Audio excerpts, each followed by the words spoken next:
Hi, good evening. My name is David, and I am running a session of Brindlewood Bay this evening. Brindlewood Bay is a game by Jason Cordova. It's a game of cozy murder mystery investigation in the vein of Murder, She Wrote, with a lurking presence of eldritch horror. The game is set in the small New England seaside town of Brindlewood Bay. And our players will all be playing older women who are members of the Murder Mavens mystery book club. So that's sort of the premise of our game. This game is currently available through Drive-Thru RPG. There'll be a link to that below if you want to check that out. This game was originally released as part of the Gauntlet Patreon, and this game has been arranged through the Gauntlet online role-playing community. You can find out more about that at gauntlet-rpg.com. We arrange games like this. There's a zine with gaming stuff in it. There are some podcasts. If you want to check out any of that, you can find out all about it on the site below. I think that's all of that. So I will ask my players to introduce themselves, tell us a little bit about the character they'll be playing this evening. Then we'll go into a little recap of where we were last time, and we'll get started. So yeah, as I say, my name is David. I use he, him pronouns, and I will go through in character keeper order. So Pearl, if you would like to introduce yourself and tell us a little bit about your character. Sure. I am Pearl, and I use she and her pronouns.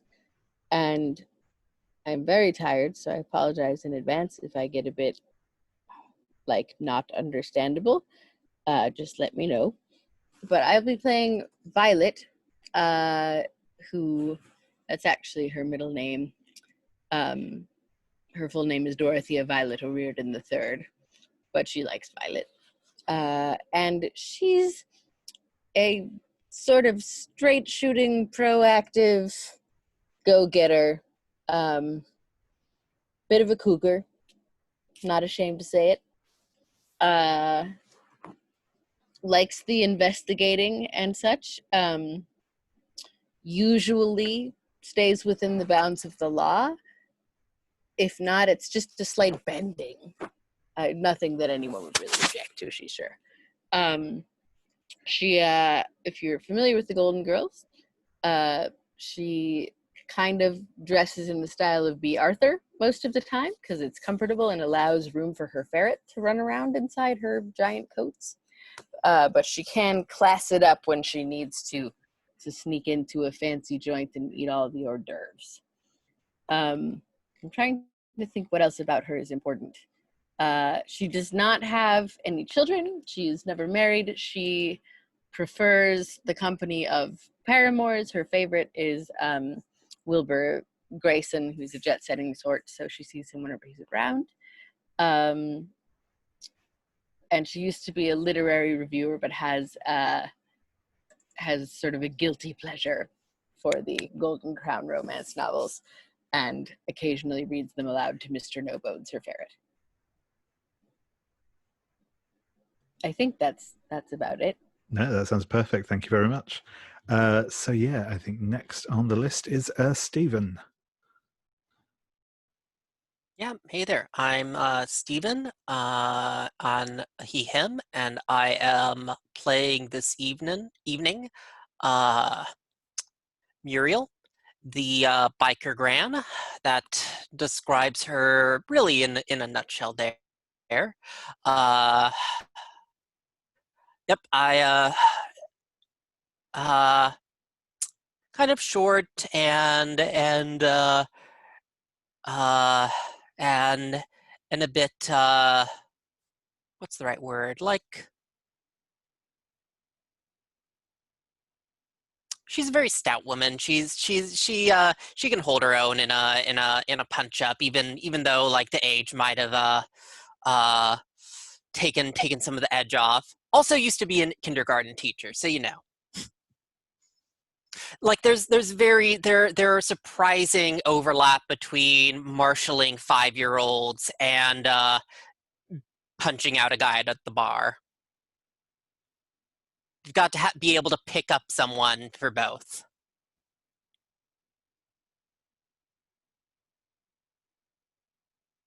Strikes me that Muriel is probably pretty quick to establish she's the alpha in any given situation as well, whether it be with kindergartners or bikers, which Violet thinks is awesome.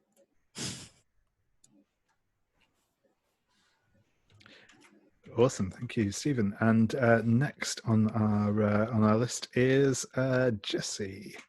Yes, I'm playing Lexie Larkham Seymour.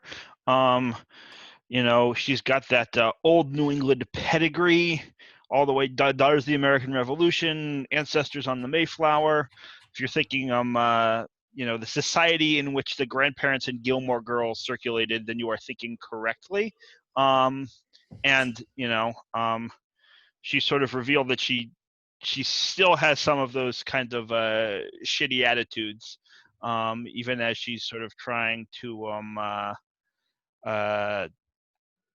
even as she's starting to maybe finally outgrow some of them in her later years. She's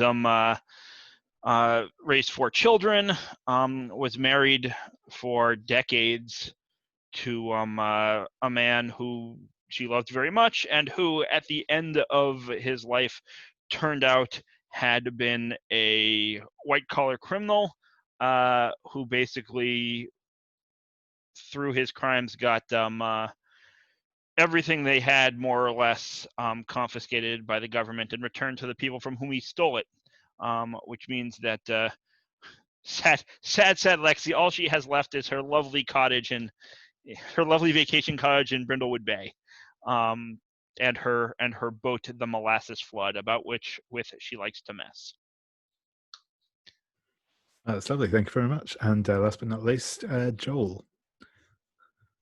Yeah, hi, my name is Joel. I use he, him pronouns. I'll be playing Nellie today, who uses she, her pronouns.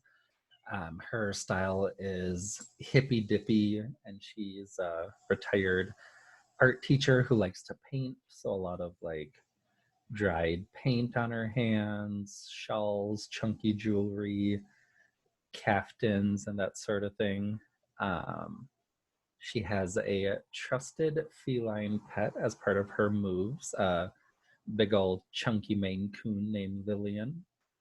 And she's kind of, through play, become a very like doting and worrying character who likes to make sure everyone's okay and not too traumatized by like witnessing murders.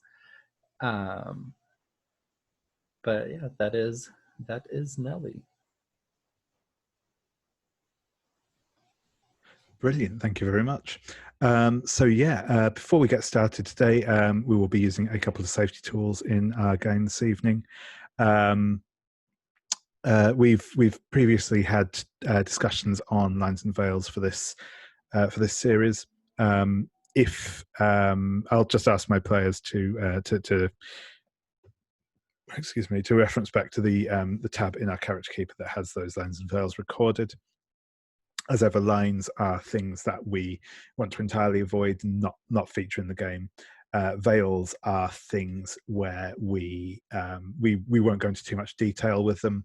We'll kind of fade to black. We'll just have oblique references to them, that sort of thing. We've also put in there an option for any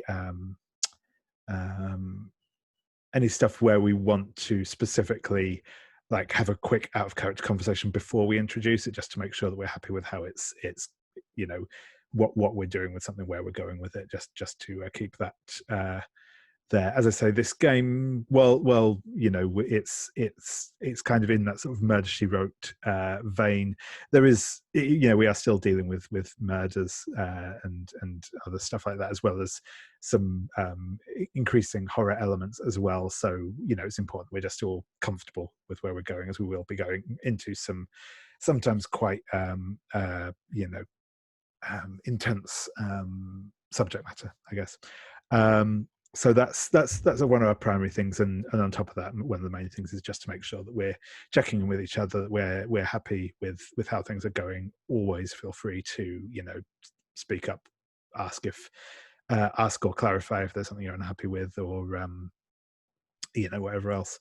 We'll be using a couple of formalized safety tools as well, namely the X card, which as ever you can invoke by making some form of sign with your hands or voice or text, and to alert that you want to X card something. If something gets X carded, we'll just kind of move past that, we'll remove it, or move around it. I might ask you to clarify what it is that we're kind of wanting to avoid, but I won't ask you to justify why. And we'll also be using script change. I won't go through all of the bits and pieces of script change, as I know I've introduced it a couple of times before, but as ever, I'll say that one of the things, the most important one is if at any point you want to call out a pause, you can do so, and that can be either whether you need to take a moment away from the computer, or if you want to have a quick out of character conversation about something in the scene, or that's that might be coming up in the scene. Absolutely do use that, and we can use that to sort of clarify things. Obviously as well with the lines and veils, if there is anything you want to add to the lines and veils, or change something that wasn't previously a line or a veil so that it is, do feel free to do so. All I ask is that if you just send me a quick message, just so that I know to check and I can update people that there has been a change with our lines and veils. I think that's our safety tools outlined. So next we'll get into things. So I mentioned to just now offline, but there's kind of a bit of a set structure normally to Brindlewood Bay, and one of the things we do kind of at the beginning of a new session is we generally introduce a new mystery, because the last couple of mysteries that we've introduced have been quite intense and have demanded quite a lot of attention from the players. I want to try this time just giving you a bit more freedom at the beginning, so that you can kind of get some interaction scenes with each other, or just generally take things at a bit of a more relaxed pace, so we're not kind of coming in medias res this time. That's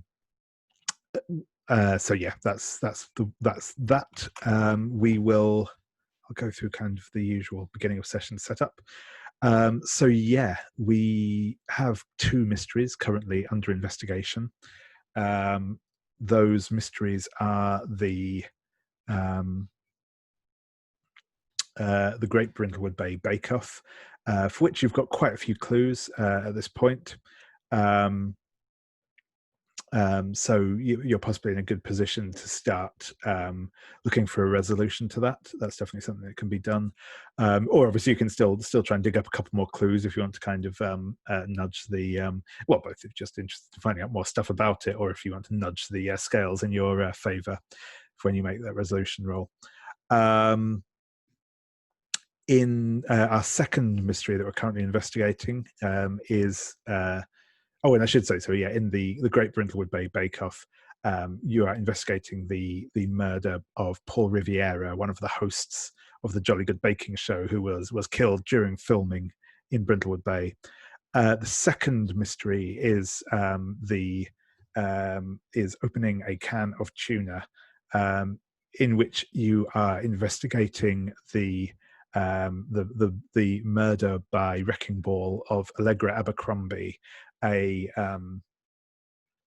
resident of Brindlewood Bay who has grown to become an influential property developer and was working to demolish the old tuna cannery on the old Brindlewood Bay docks. You had begun investigating that in the immediate aftermath of her death, of her murder. And I'll just quickly recap some of the clues you'd found on that one, because that was the first time obviously you've been encountering that. There were obvious signs that the crane that the wrecking ball dropped from had been tampered with. It had been sabotaged. This wasn't that we. So yeah, that's it's a definite act of intentional sabotage. There appears to be some interest in the cannery itself. You found some notes about how it used to be laid out. That you've discovered some corruption with the local planning inspector, Jerry Fisher. There is also some general like financial weirdness about the whole the old cannery, and some stuff that seems to be blatantly like impossible. Sort of the same people signing deeds and stuff over great spans of years. You also there'd also been some evidence that Allegra had been receiving death threats, particularly about digging up the past, and it was a possible lead on that was that the owner of the land, the heiress to the cannery fortune, Charlotte Hestemont, had mentioned that during the war a German U-boat had washed up along the coast and had been kind of decommissioned, stripped down in an old wrecker's yard on the site of the cannery, and there had been some kind of strange occult weirdness around that. So that is the state of play with your current investigations. We didn't end on any particular cliffhangers, so we won't sort of go straight back into that. If you wish at this point, you can change around your end of session questions, which we'll obviously answer at the end of the session. But if you want to change around those, obviously you always have the first one, did the Murder Mavens solve a mystery, tick, but you can change around the other two you have marked as you see fit. Depending on what you want to kind of lean into in this session. I will check in on that in a second. But yeah, and then the last thing that we will do is you will all get the chance to introduce a new cozy vignette.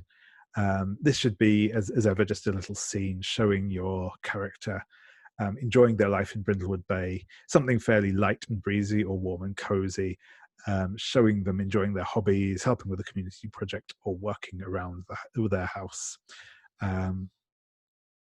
So yeah, that's where we're at with that.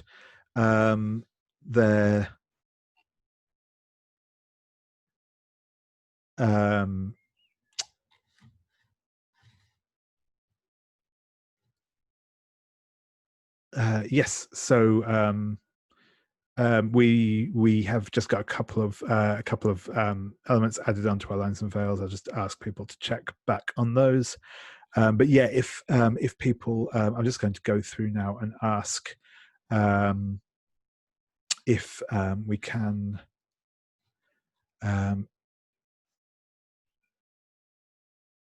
see, if we can see our cozy vignettes. I will. I'll go through in character keeper order, I think, if people are cool with that. So, Violet, would you like to introduce your cozy vignette? Sure. And these are not like the cozy moments where they involve other mavens, right? They're just sort of your own personal. That's right. Yeah, no, this is just a little personal, just to like it, kind of like the little scene we see of you over the opening credits, as it were. Right. Okay. I'm trying to think. I don't remember what I said last time, and I don't want to repeat myself. I was writing last time and looking in my scrapbook. That sounds familiar. Yeah. Yes. So I think in this case, Wilbur's in town, and I have a very nice, like armchair. It's not like a lazy boy, like it's very classy looking, but also very comfortable and plush and has big arms. And Wilbur's sitting in the armchair, and I'm sort of like sitting delicately on his lap. And we are reading an Amanda Delacour novel together because he's indulging me in my habit. And we've maybe got some champagne and such. And just having a nice cozy evening, probably by the fireplace. Nice. That's awesome. Thank you very much. And yeah, Muriel, what do we? What's your little cozy vignette that we see? I think we see like Muriel at the grocery picking up ingredients for a recipe that she's going to force Violet into making with her, hopefully, or someone, one of you. But just because Violet said she doesn't like baking. But I think that we kind of see her like trying to get something off the top shelf, and she jumps for it a couple times, looks around a bit annoyed, then like trying to like climb up the shelf, which causes, as one does when you do on these flimsy shelves, the top shelf to kind of buckle down, spilling things everywhere. And then she kind of like looks around, did anybody see that?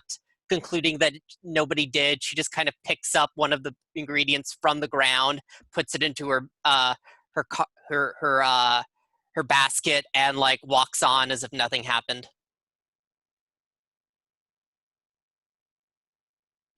Awesome. Thank you very much. And yeah, Lexie. So I think the last scene involved me collapsing into a overstuffed chair while after bidding my or the first one rather, after bidding my my grandchildren adieu and like digging a cigarette out of the cushions. So I think this scene is me cleaning up, like tidying up the house, the cottage for a visit, a visit from a different set of grandchildren, and sort of sees me sweeping and tidying, and I've got a cigarette between my lips, and like the last kind of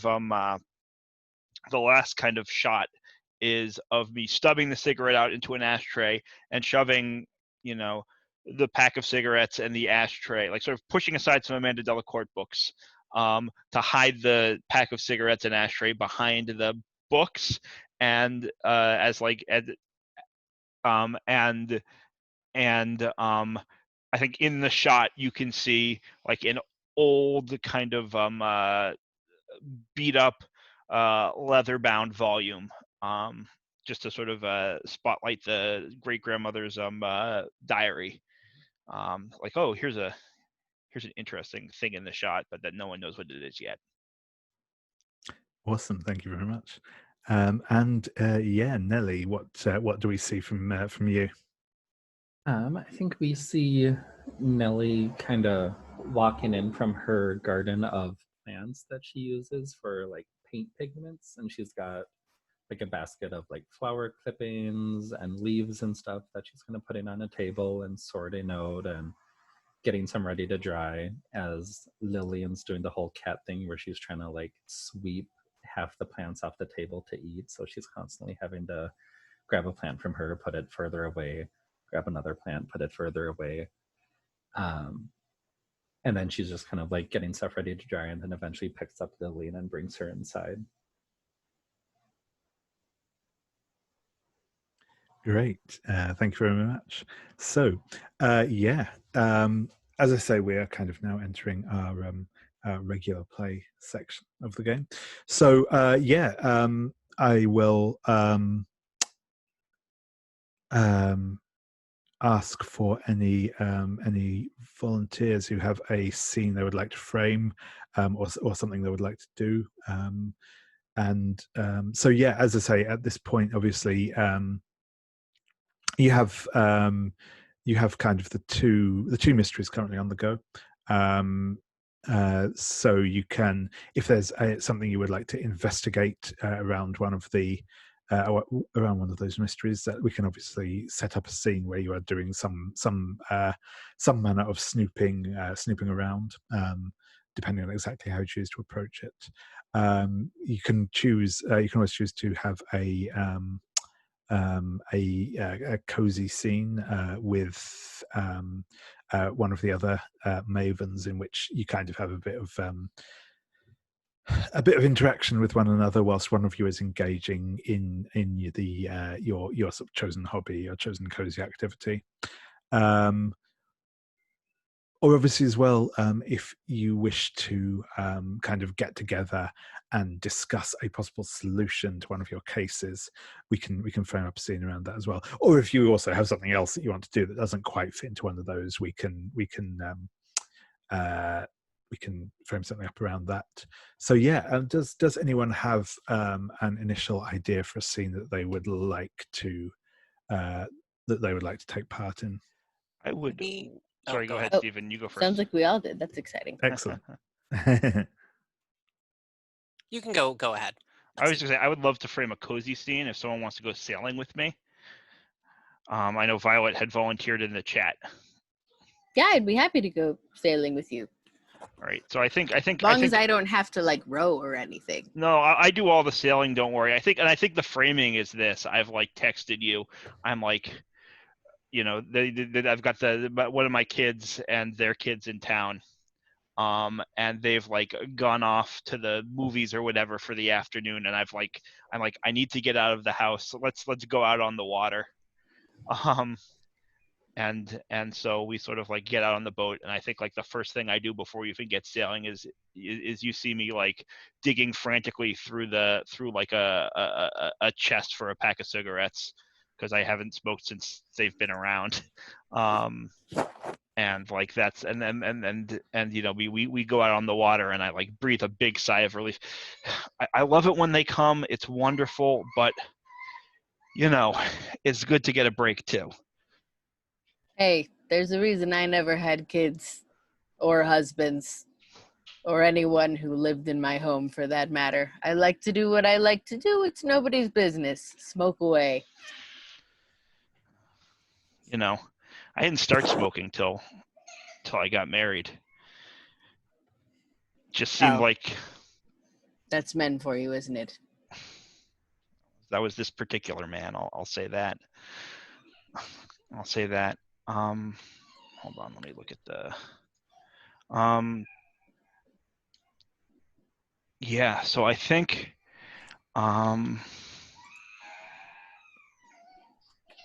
Is that a child? Yes, that is an actual child. Okay. This is not just. Like, sorry. An unfamiliar noise. I got confused. Yes. There are likely to be child and dog sounds in the background on occasion. I apologize. No apologies necessary. I was just legitimately confused. Yeah. Given that I was complaining about having children, my character was complaining about having children around a second ago. So yeah. So I think so leaning into that, I think the question is, so, you know, you've never really had anybody living in long term? No, you know, I just I really am. I'm an independent woman, which you are as well. I don't mean to imply anything to that, but Well, it took me a while. I just have always felt that having somebody else who actually lives in the same place that you do means having expectations for when you come home. And like, if I want to go dancing all night, I don't want to have to explain myself to someone, you know. And hopefully whoever I would want to be dancing with all night will just go out with me. They don't have to be living with me to do it. You can stay over. But I've just never seen the appeal of the whole domestic thing. Totally understandable. You know, this is probably the first time in my life that I'm really living alone without people these past couple years, and it's been refreshing. Don't you feel liberated? In some ways. In other ways, I feel more constrained.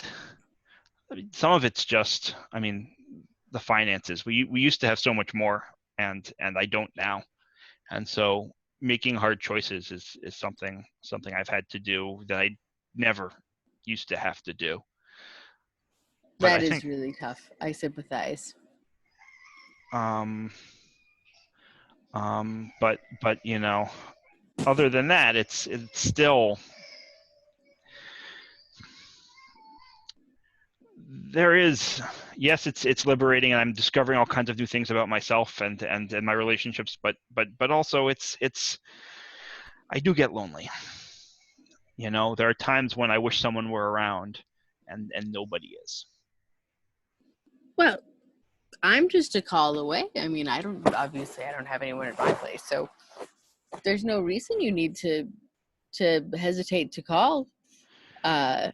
In fact, we should go out on the town more now that you don't have any encumbering elements. We should go get a drink at a bar where you can smoke. Let's let's make that happen. We should probably solve these murders first. Yes, well, yes. I think if this is the moment I'm stumbling on a clue, I think I've already asked you a question. If you don't mind having that question about being alone is the question I'm asking you. Oh no, I don't know what you're stumbling on a clue by asking a question is. No, they're two different. So the cozy move, when you have an Yes. intimate moment while one of you is engaged in your cozy activity. So I can stumble on a clue relevant to an active mystery. Ah, so you just happen to be stumbling on it now. It's Correct. not correct. I I think well, I missed. and you also get to pick something from this list. Okay. But I think what I see is somewhere not too far away as we're sailing. Buck and Donna are also sailing. Are in a, they're not sailing, they're on a motorboat, and they like fly by us real quick. Very expensive looking motorboat. And they're clearly, we can't catch what they say, it's unclear, but they are clearly fighting about something. Well, that certainly So this is the compounds things with them having, with that message that was on Buck's phone. Yes, and various things. Yes, there's. Yes. How fast is your boat, Lexie? Not fast enough to chase a motorboat with wind like this in that direction. Fie. I left my swimsuit at home. I wasn't really anticipating dipping into the water, so I didn't think I can go after them either. Not that I would be faster than your boat, but it is the sort of thing I might think of. I'm trying to find the list of the actual moves. Yeah, so there's the reference sheet in the folder. I can't remember if they're actually in the. I don't think the moves are in the character keeper itself. That is okay. But the cozy move. So yeah, when you have an intimate moment with another maven, well, one of you is engaged in your cozy activity. If it is your cozy activity, so in this case that is that's obviously Lexie. You choose 2 from the list, otherwise you choose 1. The options that you have are, you may ask the other player a question about their maven, which they must answer truthfully and completely. The other maven agrees on a particular course of action, or if they refuse to do that thing for you, you give them a condition. Or you can clear an appropriate condition, and you can choose that one twice if it's your cozy activity. There is the option of asking Lexie to rev up her boat and get down to this chase. Yeah, I can try. We can try. You can push me to do that for sure. I mean, if the boat doesn't go fast enough, it doesn't go fast enough. So I mean, I think we could make that a roll if David wanted to, is the truth, right? Like, is the wind blowing in the right direction? Do I have the skill? But it's definitely not an easy thing to do. Yeah, I think that's fair. I think that's fair if you do wish to do that. But yes, carry on, Pelter. Yeah, like having lived on both sailboats and other kinds of boats, like sailboats really only go so fast. So I'd like to ask your character a question, I think. That seems more interesting. I just have to figure out exactly what. I'm open. Why do the Maven moves have to be not the actual moves you use? Why Yes. can't the, like, reference sheet. I'm looking again at my options, and I'm going to ask you something that you have to answer truthfully. Because I don't, like, why would I be inflicting a condition or demanding things on a friend? That seems very unpleasant. Okay, so, Lexie, let's be real here. I have managed to, squirrel away some finances. Don't you think you'd be happier if we were living it up a little more? I mean, it depends what you mean by living it up a little more. I'd love to, go out dancing some night, get a drink. But I do like my cottage, and I do, as much as I complain, like having my family come visit. Sure, nobody would tell your family not to do that. What do you mean? I just mean you've talked about being lonely and not having anyone to call, but I don't think you've ever really indicated that you were lonely or looking for someone to spend time with, and I would certainly be happy to spend time with you. And I have a bit of extra money to toss around and can happily take you out for drinks and dancing now and again. I mean, I can. I'm not so hard up. I can't pay for my own drinks every now and again. I think I'm like a little bit like offended. Like you can see my shoulders are getting up a little bit. Like I don't. I really, obviously, I would love to go out. We should definitely. When do you want to go out? When you want to go out dancing? I would love to go out dancing with you sometime. But I can pay my own way. That's fine, too. I'm not particular. I'm just saying that you've never really indicated that you wanted to be out and about. You had a very domestic life for a very long time, and you've been in a transitional phase, and I haven't wanted to get in the way, but talking today, it's just seemed like, maybe some excitement would be good. That's all. Yeah. I put my hand sort of on your hand. I sort of pat the top of your hand. I'm like, well, that's very, very sweet. And you see me sort of like getting less defensive, right? The stiff back relaxes, and I smile. And I say, that's very sweet, and I would definitely be excited to take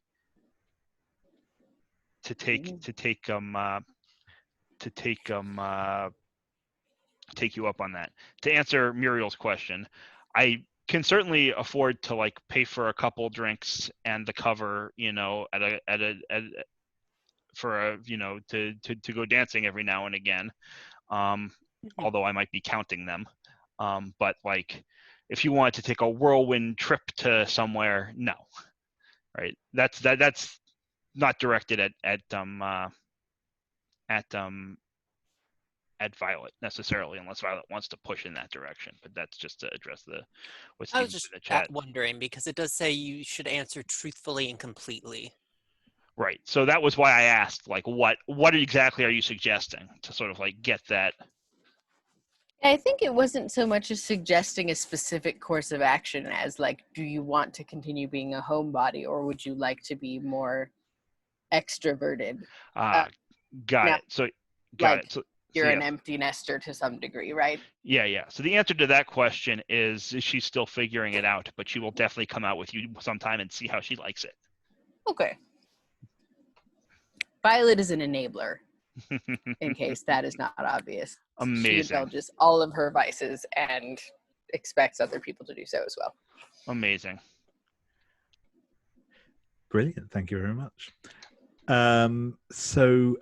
Yeah, excellent. Muriel, did you say you had a scene in mind?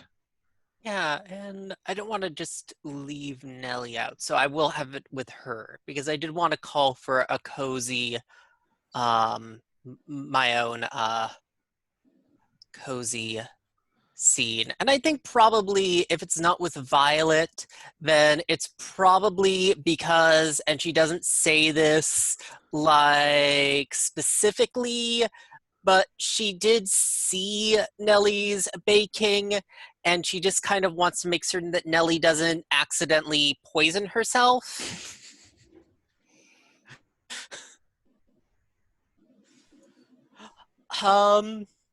So I have cajoled you to one degree or another to come over to my house to bake with me. Yeah, and I think like Nellie does not realize why, so she's just like, "Oh, this will be fun." Like, she liked my baking. I'm gonna bring some more cake mix. I mean, I take that from you, and like, oh, Nellie, thank you, and I like when you have your back turned, I just drop it in the trash can. Mm-hmm.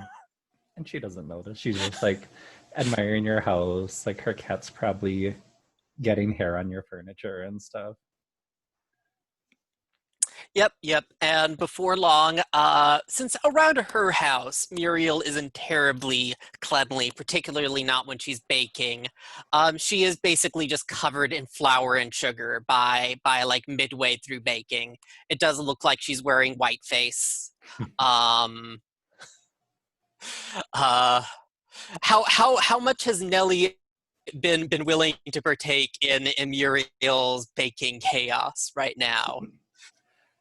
I think she would be like just happy to go along with it. Like probably if Muriel's making a mess, she'd take a little bit of flour and like throw it on her face, or for her it's less of a like activity to make something, and it's just more like she's having fun. She's having a good time. So she's probably not following your instructions very well. Like you're telling her like, knead this until it's a loose dough, and she's just stirring and not paying attention and chatting with you. Yeah, and I'm forgetting, could you remind me, like, I don't know much about like Nellie's like life before she became a maven, so if you could remind me of that. Yeah, she's a retired art teacher. She had a husband that I don't think I gave a name to, but he had passed away. She never had any kids. It was kind of like the students were her kids, and she has a collection of like cherished student artworks that you'll kind of look back on. I remember establishing like she got into the Gold Crown Mysteries books because she saw some of the covers and thought like, oh, they're just so beautiful and evocative, and started reading them that way. Yeah. I guess I'm gonna kind of be like, since we were both teachers, I think I'm probably like, so look, I know that let me see here who your name was. I know that, and was it Allegra or Charlotte who was your student, or were they both? I think Allegra, because I remember saying that you had mixed feelings about her. Yeah. I think, was it they both were? Yeah, okay. That's what I thought. I think they were school friends, so yeah, it would make sense if that they probably they was probably both at your school anyway, if you didn't directly teach them. Yeah, I kind of look now I know that we all love each and every one of our students, but who was the student that really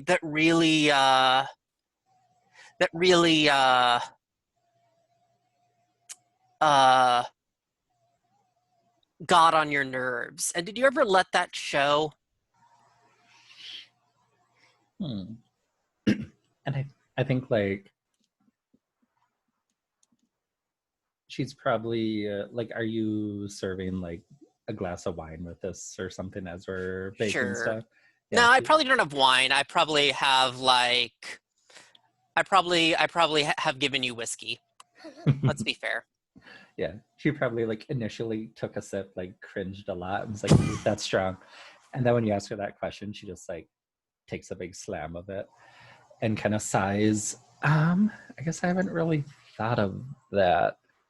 I'll say like her problem student was probably Allegra, and so she has kind of conflicted feelings of like when she saw Allegra before, you know, getting squashed, like she just kind of scowled at her and was like, oh, that, you know, expletives in her head of like what she actually thought of Allegra, and then she was squashed. So now there's like some weird guilt there. So she'll tell you like, you know, if we're being honest, you know, but just between two teachers, Allegra was definitely always the problem child. I mean, just all the times that she would, you know, throw people under the bus or ruin friendships to try and get ahead. So I think we had established that like she kind of did some shady stuff as a student to like get her way and even further into college. Um, you know, I was always good about keeping calm, counting, you know, like they teach you before you become a student, count to 10, you know, remove yourself from the situation if you need to, de-escalate things. But if we're being honest, there was that one time that she, um, you know, there was a bit of a art competition in one of my classes, and I'll make up a name of like Jimmy Smith, a very normal name, you know, was winning by a mile. He was such a talent, but she just had to go and pour some gesso on his artwork and ruin everything. I mean, just ruining artwork like that. I definitely raised my voice in a way that I shouldn't have. And at that, like, Nellie takes out some of her essential oils and like dabs a calming one on her wrist and like rubs it in and smells it and just tries and like breathes deep and calm down. And like I think Muriel is actually, oh like, yeah, I think I remember hearing about that. And she's like, was it Jimmy? And then she's like snaps her fingers, like runs over to like her closet, throws open the door, but like she then starts trying to jump up and grab the box that's up on the top shelf, and she's like, dear, can you come over here and help me with this? And I'm like jumping up trying to get at, but I am a very short woman. You are so very short. Where I think it's like she's jumping in on her tiptoes and Nellie's like flat-footed, just kind of reaches up, grabs it. This one? Yes, that's where I keep the old yearbooks for all the students. Ooh. And she'll kind of grab her whiskey and like sit down with you to look at the yearbooks. Yeah, and I think that I kind of like pull open the box and look through several of the yearbooks. And I think that the one, no, actually I'm forgetting. We never really specified an age for Jerry, right? Just that he was a colleague of Lexie's husband. Jerry Fisher? Yes. And in my memory, in my imagining, for whatever that's worth, he was like a younger, like substantially Yeah. younger colleague. He is in fact about the same age. He was also at school with Allegra.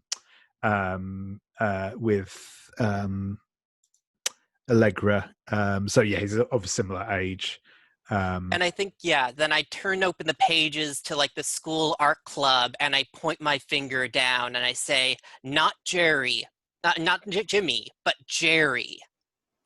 Jerry was the one that Allegra set the fire, whose paintings Allegra set fire to in school. Oh yeah. And Nellie's like, oh, Jerry. That's right. Jimmy was that weird kid with the stutter. Jerry. She like got the names mixed up or whatever, and there's like a Jimmy off in the corner who's just kind of like a weird, dopey looking kid. She's like, yeah, Jerry had so much potential. He was the one. God, what is he doing? I mean, look, what is he doing being a planning officer now? Well, after he lost that art scholarship, he had to go to community college here in Brindlewood Bay. Oh yeah, that poor thing. He never really recovered from that art scholarship. Yeah, and if you have one thing you want to pick, because that was me stumbling on a clue. Okay. I had another idea, but that proved I just wanted to pick that up and run with it. Yeah, no, that was fun. I did have an idea for a scene, which this would be a good way to kind of lead into it, where we know the it was in clues. Allegra was getting threatened and she kept the letter in her office. So Nellie was thinking about like breaking into the office to see what's on that letter. If there was Oh, sure. You want more. to ask me to break into the office with you? That Yeah. I'm up for that. I think Nellie's like that slam of whiskey she had was a little too strong, and so she's kind of like swaying and whispering like secretly, even though we're the only ones in this building. And she's like, I know about a letter that's in Allegra's office. I think we should get it. I think we'd be so good at sneaking in and getting it. Like I kind of imagine us like whispering and giggling, even though like we're the only people in the room at this point. Yeah, just kind of tittering about like, yeah. Oh, that student was just the worst. Like, let's go steal this letter. Yeah. Yeah. Muriel is just like, yeah, let's do some breaking and entering. Oh, this will be so fun. That's in exactly her words. Yeah, so that will be my option of the cozy move, is like getting you to come along on a little B&E to get a letter. So I think she'll make plans of like, we shouldn't do this like during the daytime. Everyone's going to be watching. Like, meet up at night, dress in dark clothes, something nice and sneaky like Amanda Delacourt wears in the books, and we'll get that letter. Perfect. That was great. So we're just come past the hour, so I think we'll take a quick break now. If we say we want to come back at 15:15, and we will jump in with some further scenes. Obviously, I am very much looking forward to seeing this breaking and entering, and we'll see what else what you want to get up to. But yeah, cool. I will pause our recording now. Yeah, so welcome back. So we will pick up again with some further scenes. I think I'm going to actually check in first with Violet. Is there a scene that you would like to frame up, or something you would like to do? Well, I was going to maybe try to have a cozy scene with Muriel, but Muriel's already had one with Nellie, and they're sort of off to do something, so I don't think it makes sense. I would like to, at some point, actually go out with Lexie and follow through on that. I just don't think it makes sense to do so like right off the boat. So I think both of the scenes like that I have had in mind maybe don't make sense right now. Wait. Sure thing. He was later at night, so there's time for the scene. What's the B&E again? Yes, Nellie and Muriel were planning to break into the property developer's office. I just wasn't like processing the that's abbreviation. Fair. I'm sorry. Yeah, we can. You obviously, if there's something you want to do before, then we can do that, or we can hop to that scene now and then pick up with a scene with you later on, if that's cool. I'd be happy to do that. Maybe I can do the cozy scene with Muriel later, and then if she and Nellie are successful, we'll have more to talk about. Yeah, that sounds good.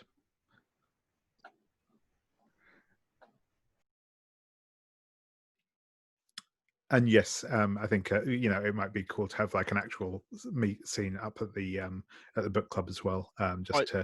If we're looking for something to fill that time space, like we could have the meeting, and then they could go off to do the B&E. Yeah, that certainly works for me if people fancy that. And then we could maybe roll the Like we have 8 clues for this 7 difficulty mystery. Yeah. The only thing that I would just point out is from a character standpoint, if you tell Violet you're going to do a breaking and entering thing, you will probably not be able to dissuade her from attempting to come along. So if Muriel and Nellie want that to be like their private activity, they should either not reveal it at the big sale or at the book club, or we should not have that scene because Violet is very into that sort of thing. It looks like from Nellie's perspective, it's okay if I come along, but I want to make sure it's okay. Sure. Yeah. Violet just has insatiable curiosity. She does not want to be left out of something exciting. Oh, I mean, do we want to have this scene where we try to solve the mystery? I just wanted to put that out there as a thing we could do in that space. Solve the first one, given that we have enough clues. Yeah, I think that would be a good idea to try and like resolve one thing before working on another too much. Yeah, sure. Yeah, whatever you fancy. So yeah, if we're going to go ahead with that, I will just quickly go over the. I know I have gone through this before, but I will just because we're likely to actually be making the move shortly. So yeah, the theorize move is the move for basically coming up with your solution to the mystery. And the way the trick is described is when the Mavens have an open, freewheeling discussion about the solution to a mystery based on the clues they have uncovered, and reach a consensus, then somebody will roll plus the number of clues found minus the mystery's complexity. And basically, the outcomes to that are on a 10 up, it's the correct solution, and I will give you an opportunity to take down the culprit or save the day. On a 7 to 9, the solution's correct, but I'll complicate things somehow or make it more difficult for you to actually bring the culprit down or what have you. On a 6 minus, the solution is incorrect. That is not the correct solution to the mystery, and I will make some form of move. If you get a 12 plus on it, then you will also learn the identity of somebody involved in the dark conspiracy of Brindlewood Bay. So that's kind of how the move works. The other thing I think I've mentioned before, specifically this this move, it never counts as being rolled by an individual, essentially. So you can't use anything that you could normally use to kind of up the result of one of your dice rolls or anything like that. It's just a straight flat roll. It's made sort of, out of character, essentially. And also as well, the conversation that you can have around it that sort of triggers this move, that can be either sort of an in-character discussion, sort of as you're framing it up, or it can just be when you as players kind of have a discussion about it as well. That can also trigger the move. But yeah, that's the theorized move. But I will let you. So actually, this will be if we are going to go ahead with this being kind of at your club meeting. This is actually the first time we have seen the book club in session so far. So I am going to remind myself of the name of the bookshop that it is set in, because it is momentarily slipping my mind. The Candlelight Booksellers. So yes, the club meets up every Saturday evening on the top floor of the Candlelight Booksellers. So yeah, I think I'm going to. My first thing is, well, I'll let you kind of set the scene a little bit, and then I'll probably ask like a quick paint the scene type question to get some additional detail about the meeting that you're in. But yeah, if you would like to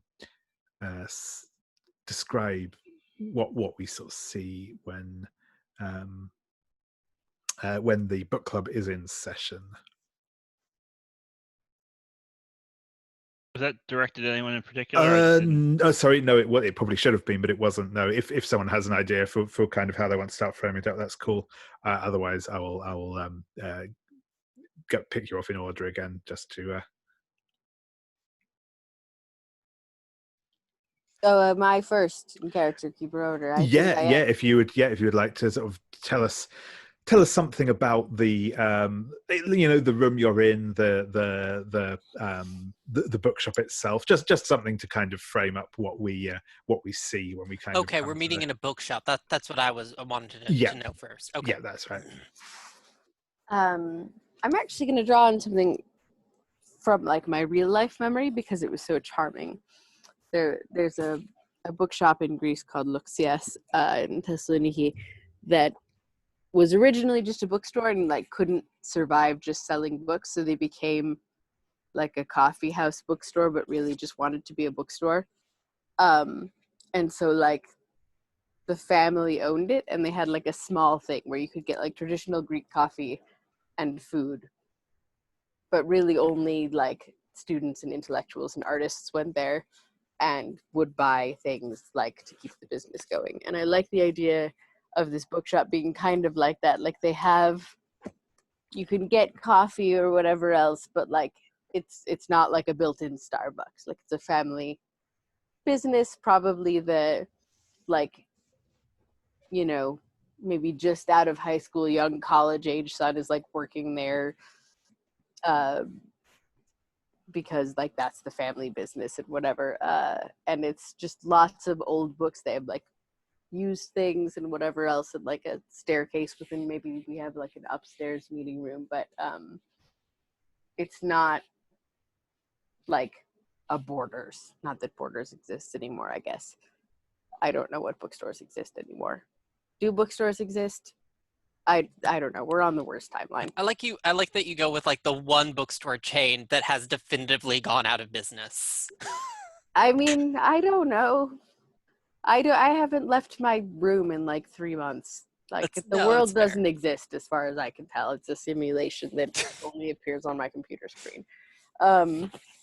But yeah, I think it's like a small bookshop where you can get like, you know, maybe some pastries, some coffee, but it's all family owned and like has been in town for years and years, and we've been meeting here for years, and it's just very sort of cozy, if you will. Does that appeal to anybody? Sure.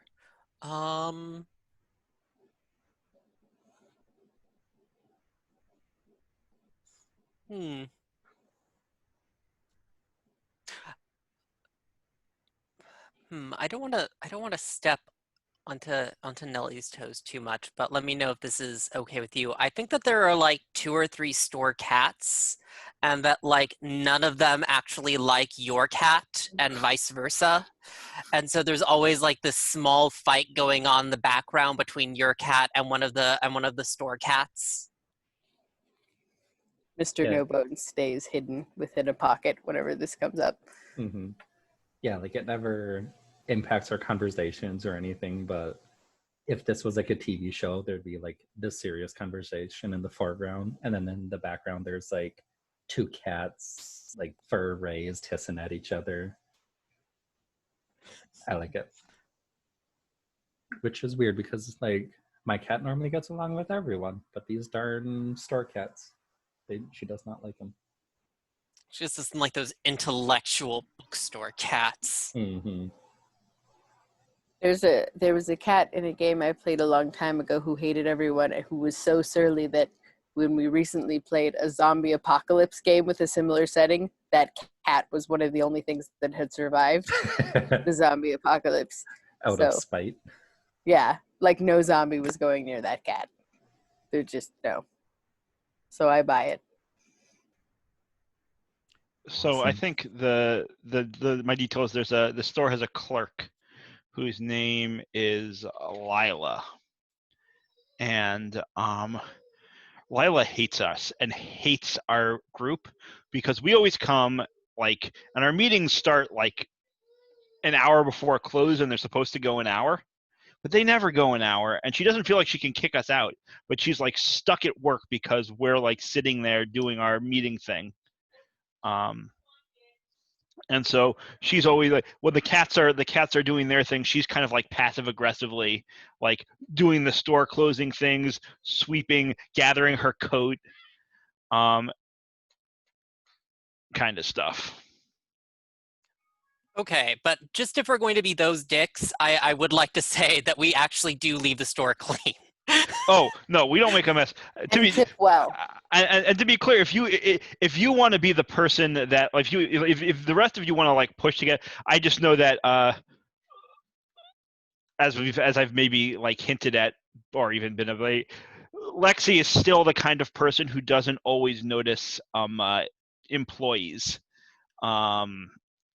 She's trying to get better, but you know, she has many years of privilege that she's that has made her kind of terrible sometimes, often.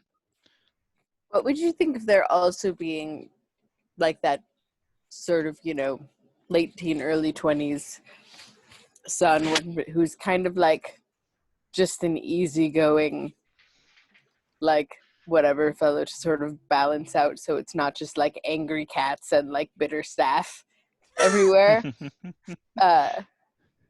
Maybe she's his And you know what? Maybe there are different days. brother Like or different, nephew. they work different days, right? So sometimes it's Lila, and sometimes it's, what do we want to call this person? Dylan, the hunky, not overly intelligent college boy who works at his parents' bookstore over the summer or whatever. And Lila's definitely goth. I approve of all of this. Lovely. Awesome. Thank you. And yeah, Nellie, would you like to add a final little detail to your either to the room itself or the general ambience of your meeting? Yeah, I think for whatever reason, like when I first heard about the Candlelight Bookstore, in my mind, I pictured, what was the name of it? The place from Buffy, the magic shop. Kind of how it had that like loft above that you could look down on. So maybe that's kind of more accessible stairs than that ladder because, you know, we're getting old. But like a loft up above where we bring our tea and our coffees to go up and theorize, and like the regulars kind of know like, oh, that's the old lady's spot. We'll find books somewhere else, and we just kind of go up there and like gossip and theorize. And Just going up that house, or just like the idea that there are eclectic curios everywhere that like everybody is constantly asking, so what's the price for this? And like there's always like, no, that's not for sale. The owner just leaves these out. mm-hmm. Yeah, like maybe the owner either collects them or like is an artist who does like pottery or something and just has a bunch of like knickknacks and stuff out. I kind of also like the idea, since it is the Candlelight Bookstore, they went a little heavy on the nose with the name and just have a ton of those LED fake candles like clustered around on tables. And so it's all like flickering candlelight glow that we're having these theorizing sessions with. I'm now totally picturing like a, not while we're there necessarily, but fight between this goth, was it Lily? I think Lila.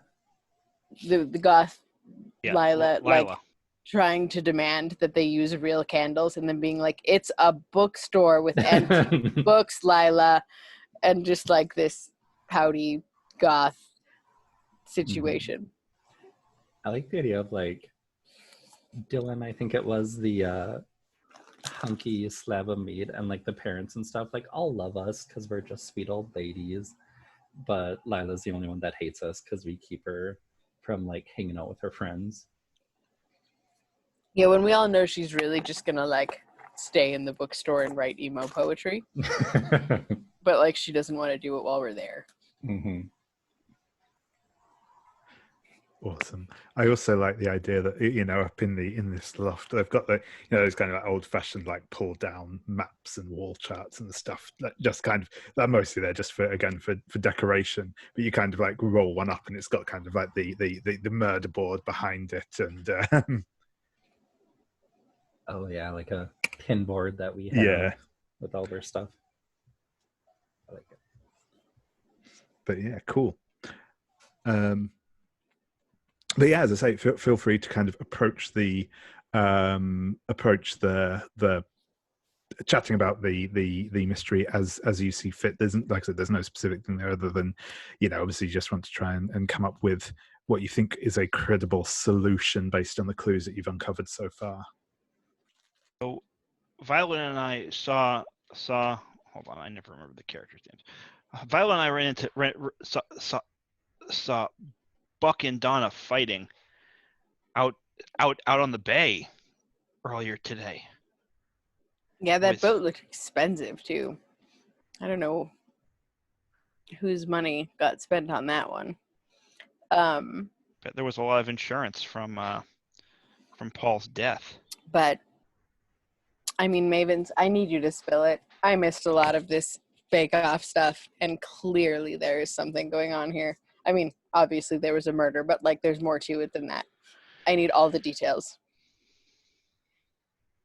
And I've got out my fountain pen. And Nellie kind of like brings a tray of teas for people and passes them out, and she's like, "Oh my god!"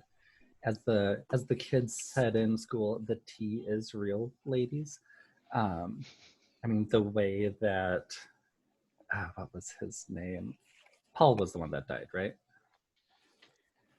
Yeah, the way that Paul was tied up, and then the handcuffs and ball gags that were found at Scott's station, and Nellie kind of like fans herself and was like, "Oh my lord." I mean, I just don't know how it all fits together, but Lord, do I want to. Handcuffs, ball gags, expensive boats. I mean, good heavens, but there are so many players that you all. I mean, we saw Buck and Donna the other day, but like, what about this Tim fellow? And there are just so many people. I need you guys to, you were there.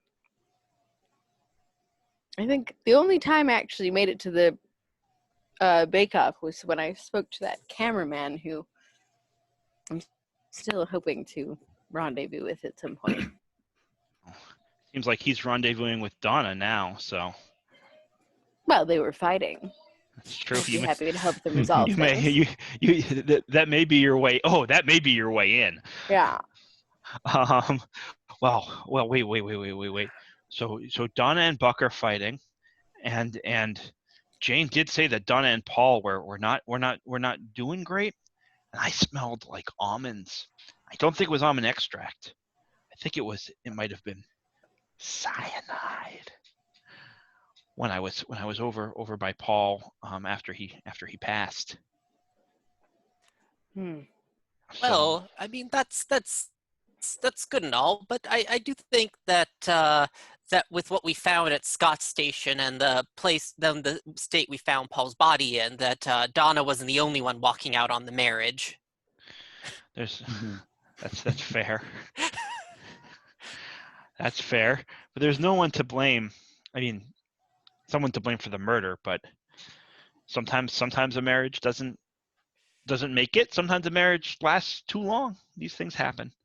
Well, we don't know what their arrangement was. Not everybody's monogamous, you know. And what I'm wondering is that we know that somebody was getting a pay raise on the show. It wasn't Jane. She was threatening with being fired. So I'm presuming it was Paul.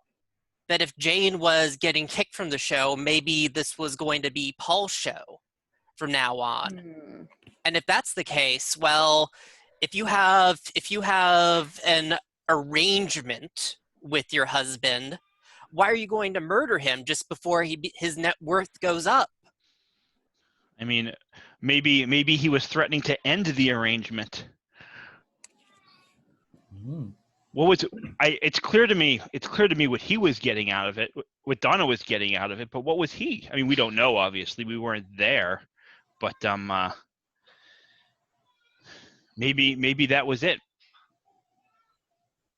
I mean, he was a bit of a silver fox. I'm sure he was getting a lot out of it from a lot of different people. And Nellie kind of like titters into her tea. And if I do remember, it was Jane that directed us onto the whole Don and Paul thing to begin with. It's true. She maybe can't be reliable. We maybe can't trust her. She has her own agenda there. I think that she wanted people looking at at Dot and Buck exactly, so we wouldn't be looking at her. I never liked her as a host. I mean, 50%, that's the reason she's taking up this theory. 50%. maybe they're all in it together. Frankly, it was pretty clear on that set. Nobody liked Paul. Maybe this was Donna's way to get rid of her husband and get that nice insurance money for that boat, and Jane's way to get rid of her rival. Maybe they were in it together. Involved, I have to say. I would so love to comfort him in what I'm sure is his hour of need. Well, maybe Buck didn't want it to go that far. Maybe that's why they're fighting. What? Here's my thinking. Maybe, well, what if that almond you smelled on his breath was almond extract? After all, this was a baking show, but perhaps it was, perhaps someone served him up a perfect baked good, one of his favorites, and let's say then he has the poison coursing through his system when he meets up with Scott and gets tied up. Then he dies in the middle of it. Scott runs out. Oh. Like it was meant to frame Scott for it, since people would be shocked at the open relationship. The less understanding folks in town. I mean, Brindlewood Bay has always been a bit conservative for my taste, personally. And who do you think was poisoned him then? I think it was Jane. I think that of the people on the show, I mean, he wouldn't be taking pastries from one of the contestants. He's taking pastries from all of the contestants. That's his job. Not off camera. Oh, I see. And he couldn't have been poisoned on camera? It would be very easy to do. You found that powdered sugar on his face, though. It's clear he had just eaten something. Oh, that's true. All right, do you want to roll on this? This sounds like a good place to roll. You certainly convinced Lexie. Sure, let's give a roll. And 8 clues. So that's okay. I think that that is because I think these were the dice, but it's still a partial. So it's 9. Oh no, I think you have 9 clues actually. 1, 2, 3, 4, 5, 6, 7, 8, 9. One of them's just a bit further down the list. Oh, did the void no, but clue that's count? a void clue. It doesn't count. Oh, I thought they did. No, void clues don't count. Right. Okay. Fair. That's why I moved it off to the side. Yeah, that makes sense. 9 cool. clues, void clues. Yeah. Yeah, sure thing. So on a 9. So yes, you are correct, or mostly correct in your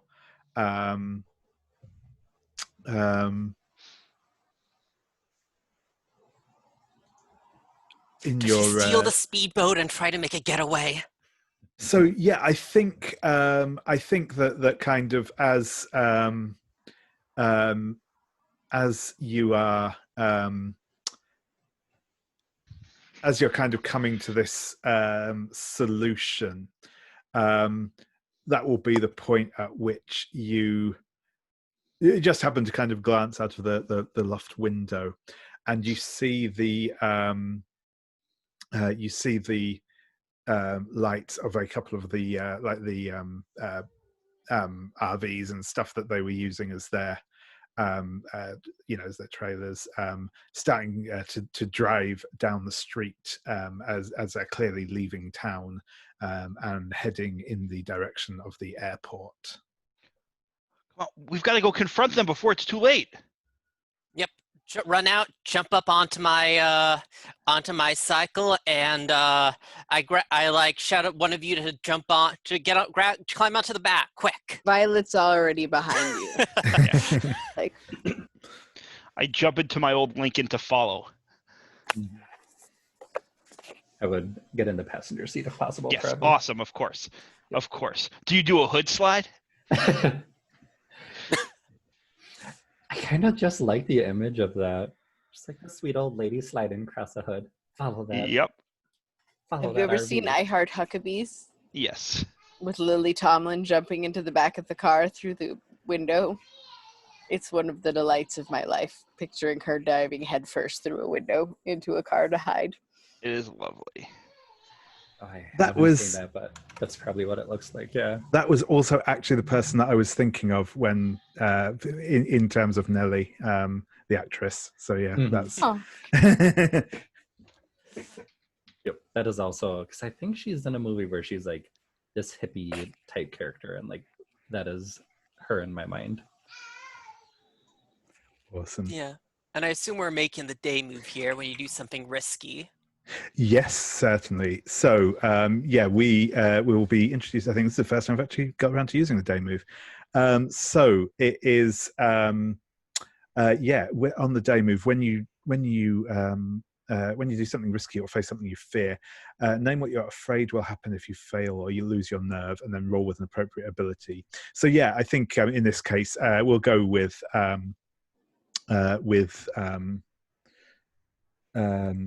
Muriel first, as she is actually has her bike and is proficient with it. So yeah, I think obviously what you're trying to do here, I guess, is head off the little mini convoy before they can get out of town. So yeah, what are you afraid will happen if you fail or lose your I mean, nerve? I think probably we're gonna drive off a cliff. That's probably. There are a lot of cliffs around town. Yeah, it's definitely going to be on one of those like scenic hairpin bendy type roads, because it kind of has to be. Yeah, perfect. So I think that this will be it's probably vitality, I think. And I have my old Harley, so I'm rolling 3 dice. Cool. And keeping 2. Oh yes, and of course Muriel does like gesture down at the spare helmet she has on the back. Of course, if you could put on the helmet, dear, vehicle safety first. If I must, I must. I mean, I think she has a relatively sensible hair situation, so it's not such a big deal. It's just the wind feels so nice. What kind of helmet would you not want it to be, though, Violet? Out of curiosity. I think I really like feeling the wind on my face, like in my hair. So one of the like full coverage ones with like a visor that comes all the way to, like, it's almost like a space helmet. Okay. I think it would feel like it defeated the purpose of being on the motorcycle to me. Mm-hmm. I mean, to be fair, it also keeps like flies from smacking into your face, but that too. But let me pluses and minuses to many things. Give me a roll for this. And that, and of course they just changed it right in front of me. That is 5. Oh dear.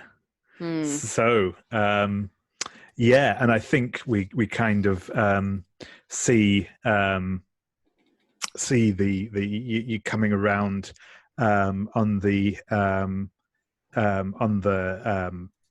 like around the edge of the this RV as it's sort of driving along these winding cliff roads, and we actually see Jane catches glance of you in the rearview mirror. She pulls aside the kind of the driver and takes control of the RV and sort of floors it. And as you're coming around, she slams the RV into your bike and sends it tumbling off the side of the cliff. The two of you falling down to the waters below. Of course, I will take this opportunity to point out that you may, if you wish, mark the crown. Mark Mark crown one of the queen. crowns to to bump that up to a 7 to 9, and that does not happen. I'm still just picturing Great British Baking Show in my head, so I just find that whole image hilarious. Yeah. So I think where we will see it on a 7 to 9, you will instead. I have a pitch if it's okay.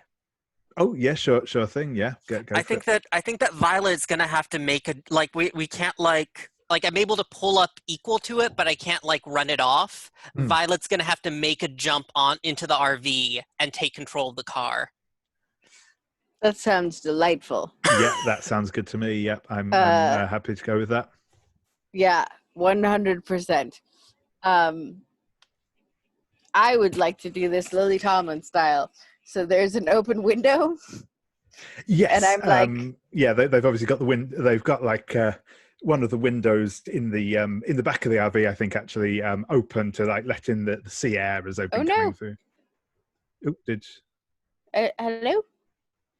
Yeah, you're still here. I can hear you, yeah. Okay. Everyone froze for me for a moment. All right. No worries. Now you're back. Cool. So you were saying in the back of the RV? Yeah, I think there's like a the sort of like one of the sort of sliding window type things is open. The big panel ones. Yeah. So in a maneuver that you would not think probably that someone of my age would attempt, let alone pull off, I'm going to like say like, steady now, put my hand on Muriel's shoulder, and like crunch my feet up under me and then just like spring cat-like towards this window, hoping for the best. And I like disappear face first into the back of the RV with like feet dangling out the window for a moment. And then like you see like one hand emerge with a thumbs up sign. And like 45 seconds later, you hear like a muffled, "What the hell?" And the RV is doing whatever it needs to do to help the motorcycle situation, because I kind of lost track of what I was supposed to do once I took over the RV. But like that we couldn't pull it over, like we couldn't run it off the road to make it stop or something. Oh yeah, so now we can make it stop because I have like found something in the back of the RV and like clomped the driver over the head with it. Not enough to like kill him or anything, just to like he probably can't drive right now. He's not even necessarily unconscious, but he's definitely disoriented because he did not know there was an old lady with a heavy object in his RV. Does any of this merit a roll? Yeah, I think probably. I think I will ask. I think I will ask for a day roll here to see how you how this comes off. Yeah, and I think that this will be quite simply be if you're able to succeed at this, you're basically able to bring the RV to a halt and prevent Jane from escaping. What are you afraid will happen if you fail or lose your nerve? I think I'm probably not too worried about losing my nerve, but I am worried that if I fail, I won't be able to stop the RV and something will happen to Muriel. Sure thing. So yeah, I think again this will probably be a roll with vitality. And we will so yeah, if you'd like to roll with vitality, and again if you can bring in an element from bring in a sorry, words are not working for me, one of you, something from your cozy place that will you can roll with advantage. So I have 2 ideas for that. Yeah, sure thing. One is, instead of like clobbering him, I could have my ornate souvenir dagger, which I know is not actually that sharp, but the guy driving doesn't. And I could just be like, pull over. Because, you know, is he really going to bank on it not being sharp? It doesn't seem like he would. And then... yeah, that sounds cool. The other one that I could do is to use the Angus MacGyver move and ask you all what I find in the RV, which could be more fun unless we want to use that later in the session. Yeah, I mean, whichever you'd rather, I think is Remember, is cool. We still also have the Golden Crown mystery move. Oh, true. I still need to get in advance so that I can get the extra use of that, because I'm indeed. always afraid I mean, this to feels use it. like a time to use the Golden Crown mystery. Okay. This is I want to think of a really good title then.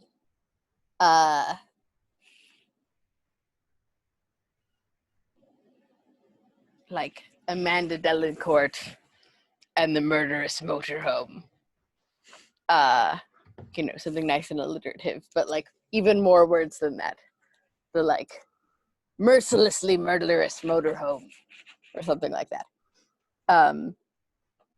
And it turned out everyone thought that the motorhome itself was haunted, but there was actually someone who had been living back there hiding in one of the like little trundle away things, because you know how like RVs have everything pulls out because otherwise there's not enough room. And he'd somehow managed to hide there for years and was like killing everyone who bought this RV. So it was going for less and less money because it was like known to be cursed. But like always someone was like, that's stupid, curses aren't real. And then he would just kill them too. And Amanda Delacourt was the one who figured it out, almost by accident. She was invited to come see it.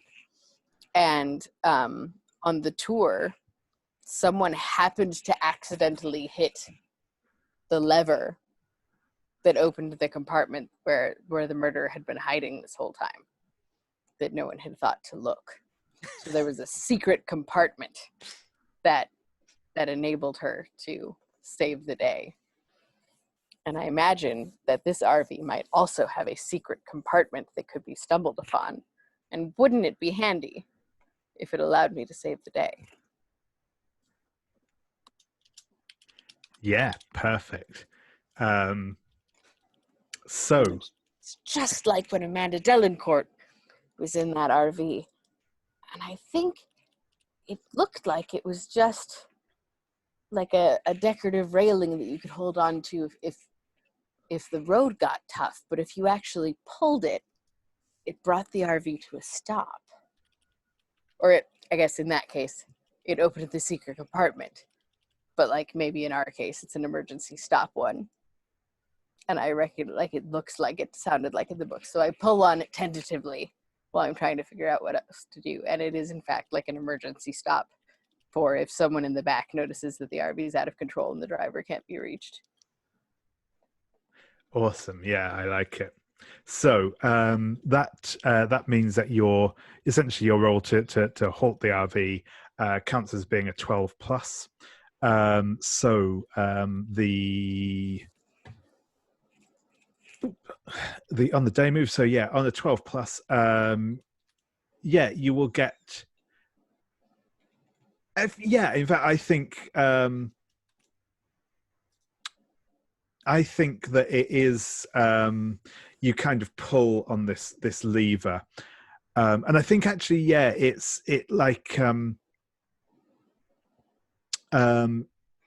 think actually maybe it does open. Actually, it does open like a little trapdoor thing. Unfortunately, the trapdoor is like above the driver's head. So it Sure. like clunks him, and the RV does that very it's not driving super fast at the minute still. It goes out of control, but in a fairly subdued fashion. As it kind of scrapes along the wall, the sort of cliff face on the other side, and sort of spins out into the road, but comes to a stop. And as you, but inside this compartment that's just opened, a bottle drops out and falls onto the carpet of the floor, and it clearly has, the big like skull and crossbones warning label on it, it's got cyanide printed across in big block letters. And yes, Well, you will. Yes, but there's some clear evidence here of the murder. Yeah, that seems rather unambiguous. What a lucky thing that this whole jumping headfirst off of a motorcycle into the back of an RV through a window, pulling on a random lever because it reminded me of a novel I read years ago has led to. Like, who knew?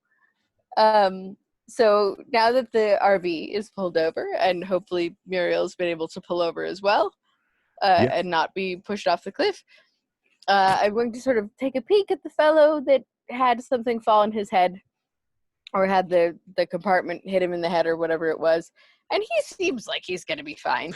Yeah, he's just been temporarily dazed. He was more taken by surprise than anything else. Yeah, so I think I'll just go ahead and take my leave now, before he gets a good look at me, and head out to make sure Muriel's okay, and then show her the bottle.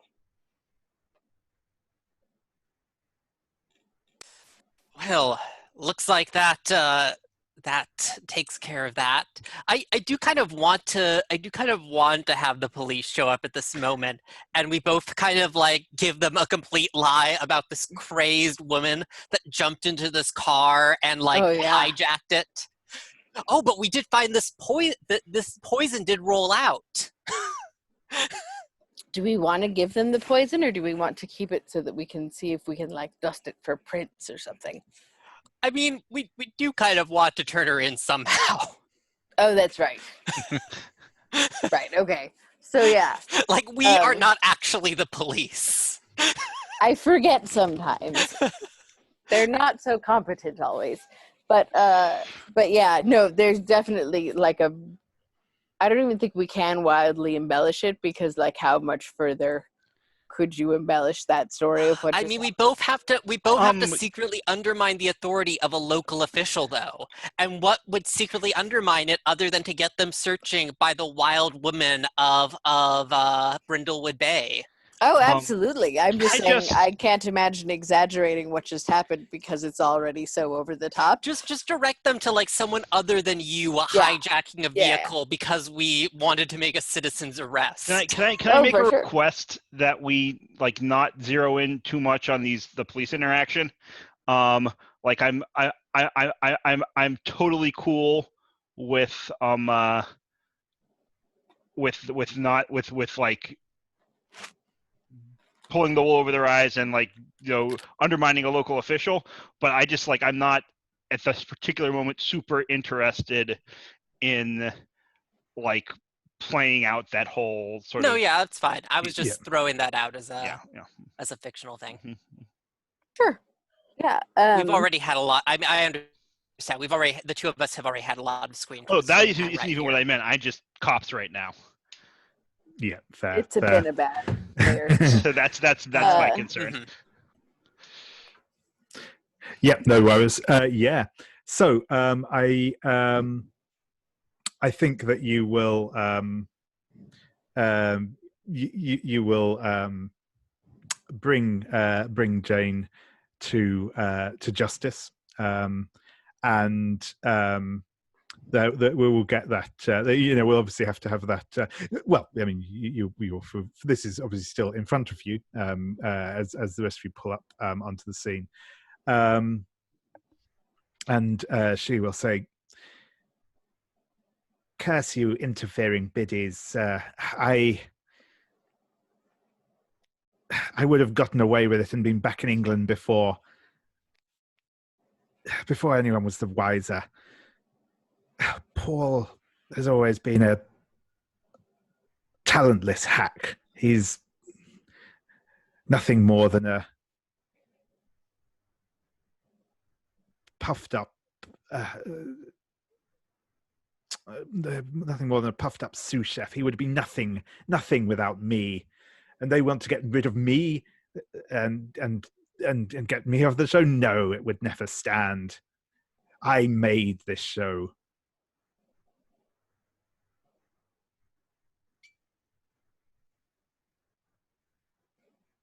Well, it seems to me that different people make things for the show every week. I mean, Yes. really. Why, it seems like you're quite cooked.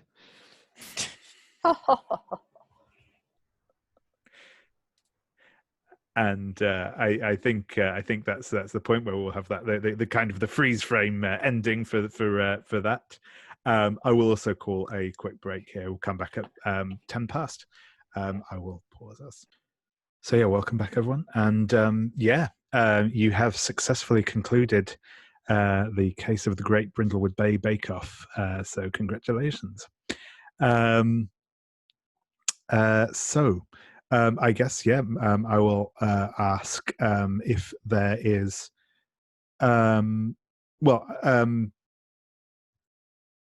I guess, do you wish to go ahead with your plan to break into the Persephone Properties office?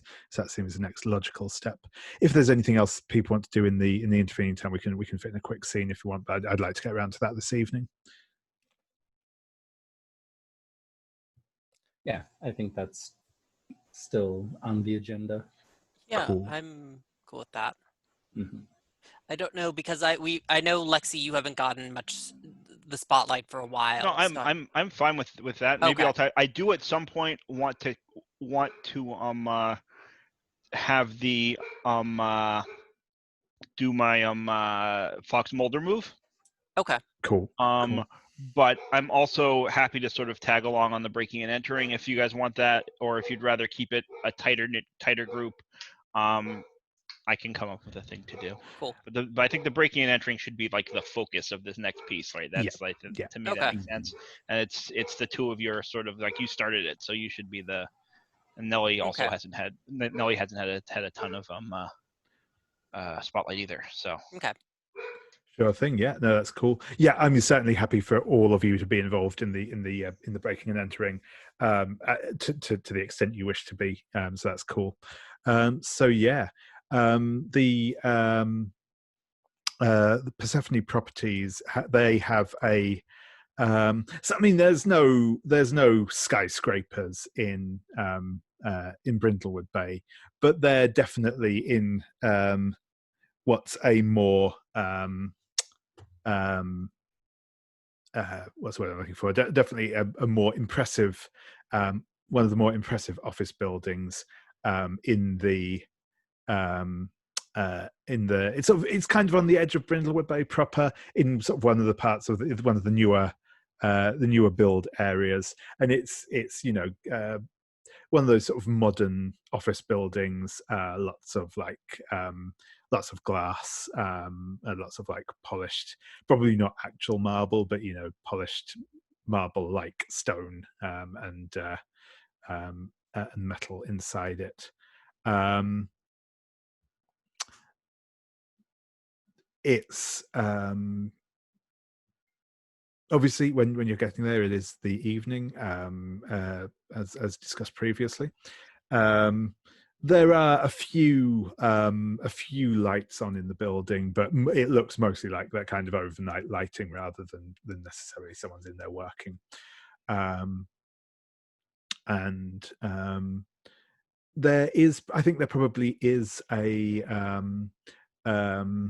a security guard / night porter sat in the reception. It's like I said, it's probably a few stories, and I think this building is it is just their offices. It's not kind of a shared occupancy building. But yeah, that's kind of the general layout of it. So how would you like to make your approach?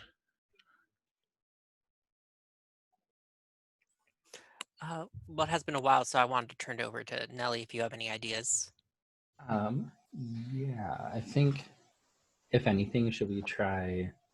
I kind of have the image of like going in through the back door, maybe by the loading dock. And if anything, there's like a small, tiny open window high up somewhere that like my cat could like jump through and then fall down on the other side onto like the handle, and it kind of swings open for us.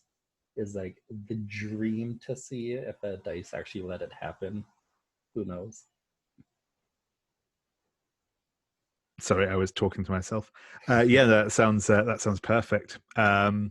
Yeah, so I think we will.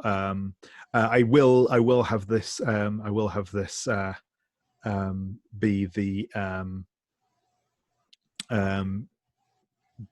the night move. As I think that there is definitely some risk of you getting caught at this stage in proceedings.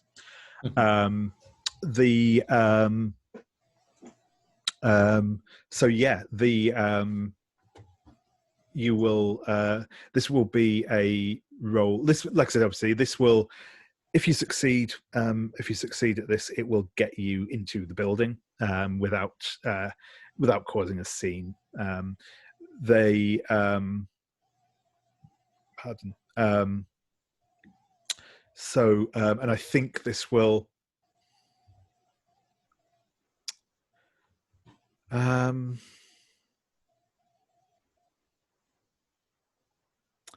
I think that this is probably going to be.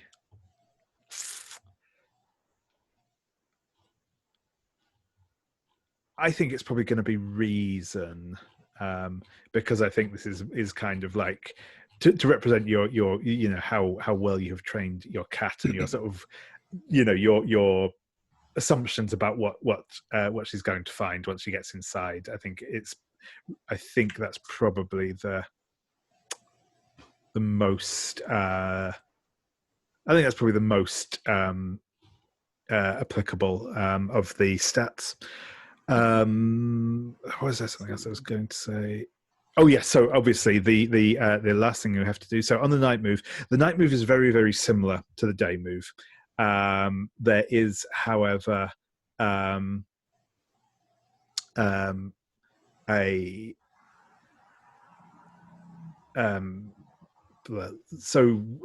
what I do here is once again I will ask how what you're afraid will happen if you fail or lose your nerve, and I will tell you how it's worse than you fear.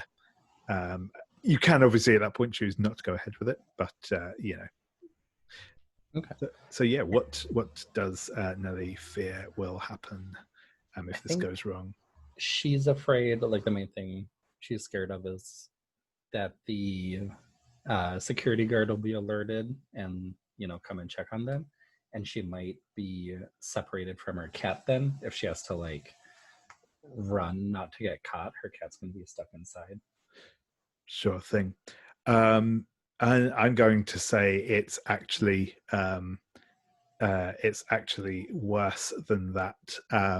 If you are caught, not only will the security guard be alerted, but they will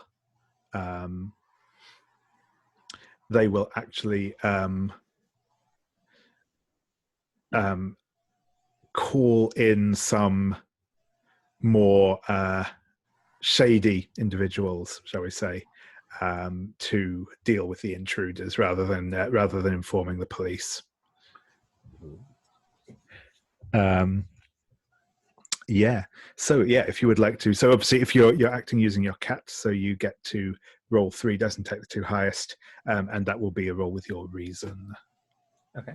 So that was 10, 11 total. Perfect. So yeah, on an 11, it works. You get your cat to. There is, as I say, there's like kind of just one of those not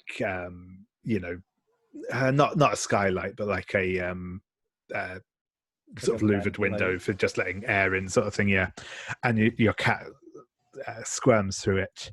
And then like you've got that, and it probably feels like it's longer than it is. There's that moment of like tension of just like, where is something going to happen? And then you hear like a click and the sound of the loading bay door starting to ratchet up, and it lifts up, allowing you entrance into.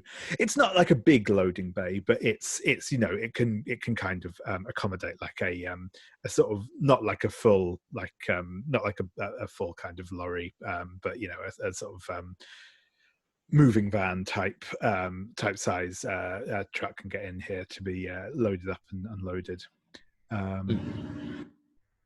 Yeah, Nellie showed up to the theorized session ready for the breaking and entering, so she has her most stealthiest caftan on, just a black muumuu or something with a fanny pack that she pulls out a treat and gives it to Lillian and starts cooing for her a bit, and then turns around to the rest of the people. She's like, "We're in." Awesome. So yeah, I will ask. So Lexie, what do you think your first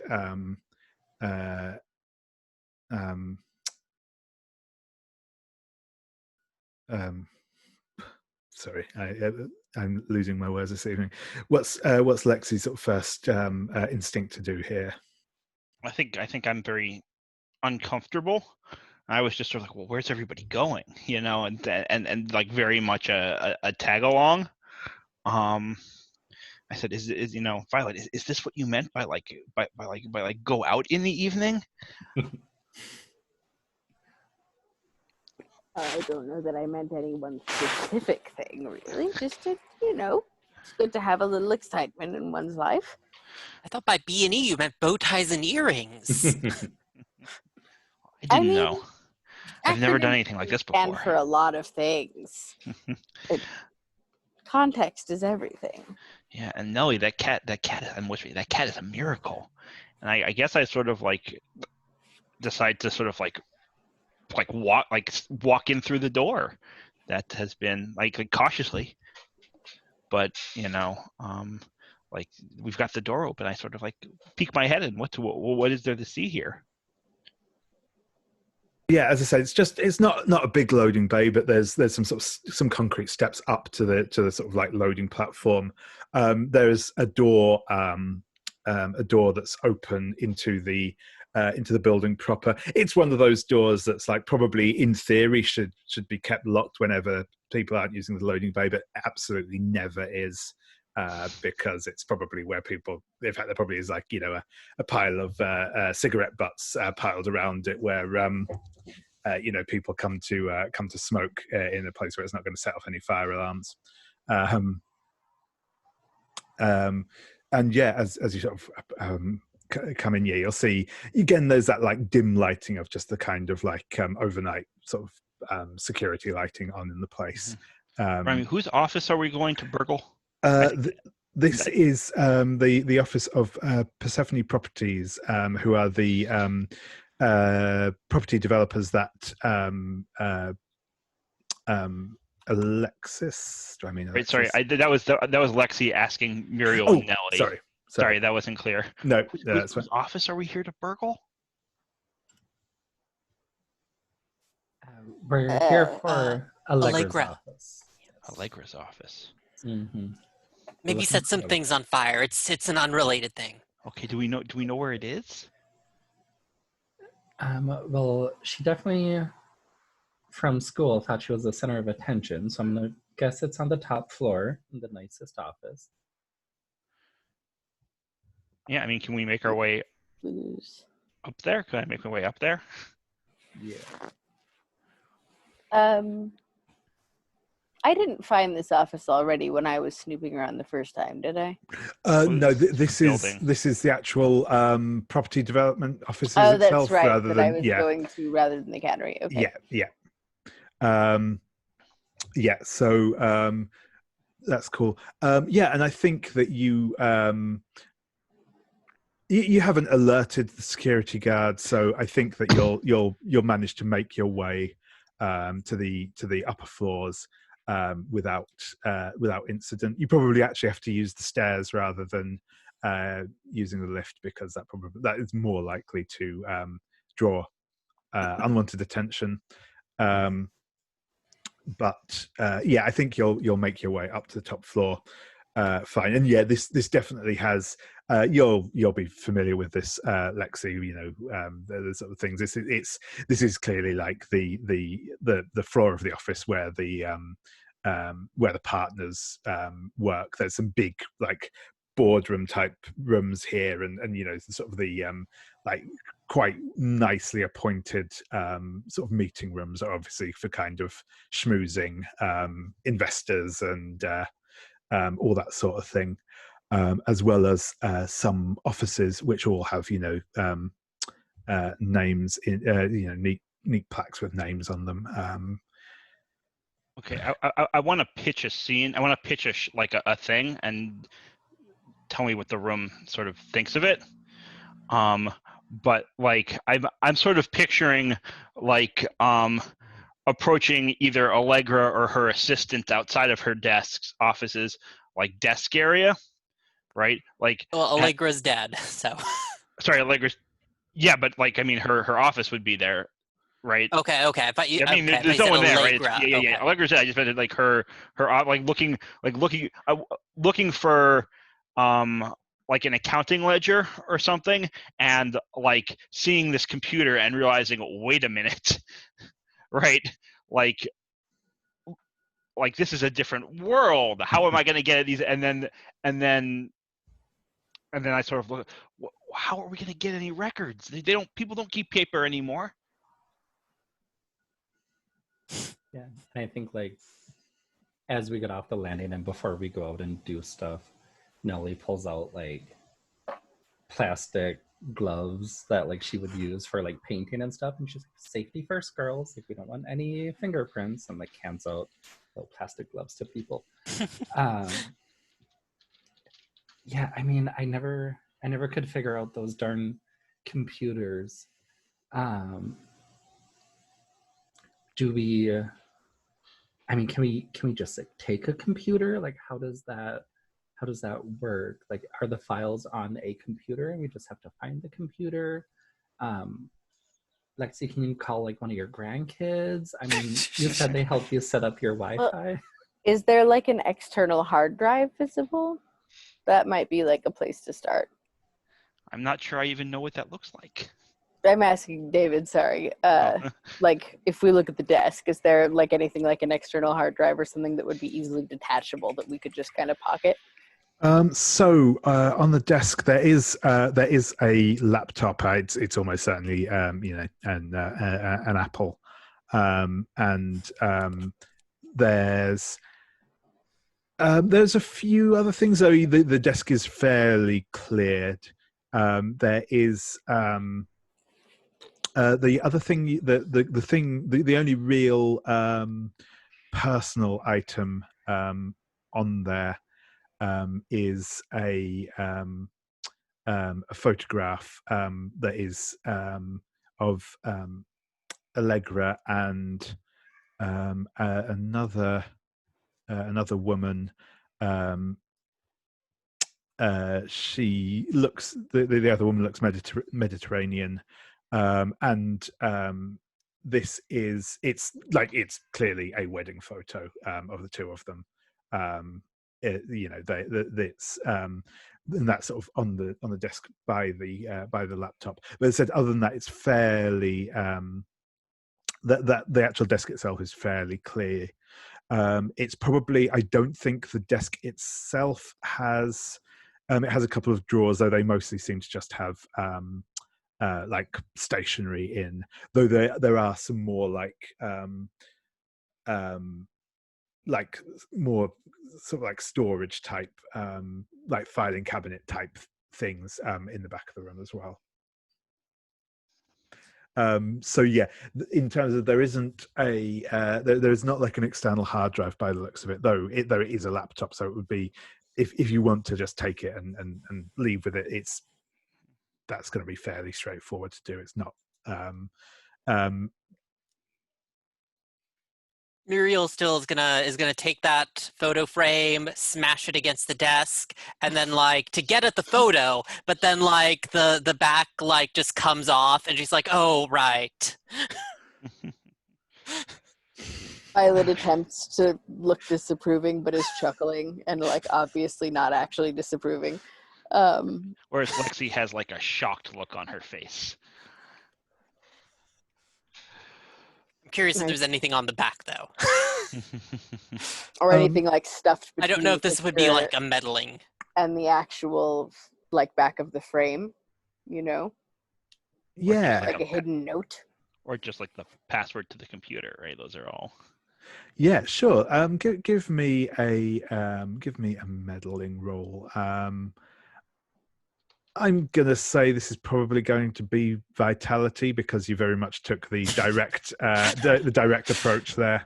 Just punch things, things, and it Exactly. will work out. It's very similar to yesterday's session. Yes.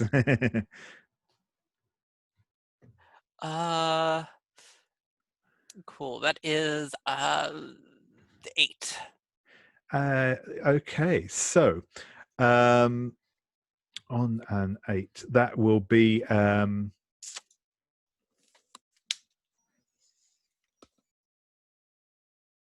so yeah, I think actually the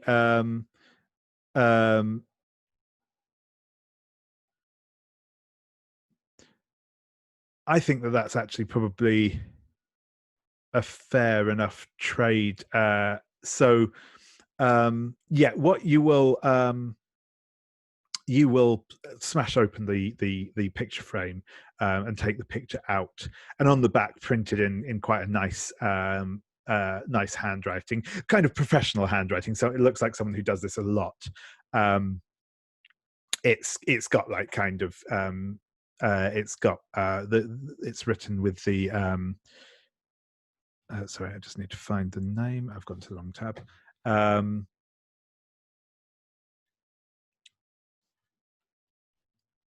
Yeah, it says wedding of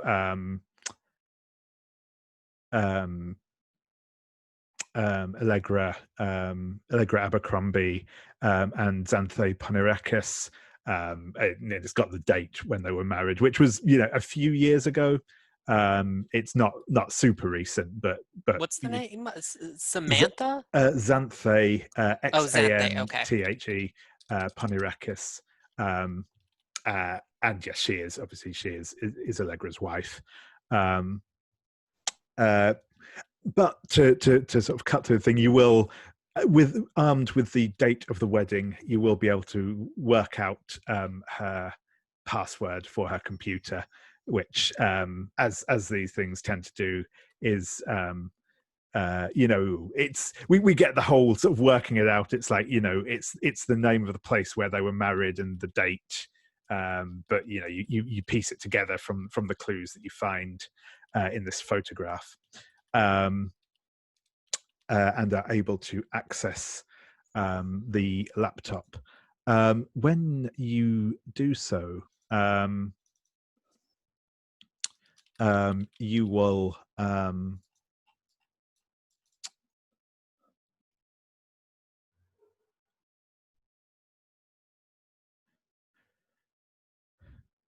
you will kind of find a lot of emails that seem fairly inconsequential, But what you will find is there's a sort of a folder with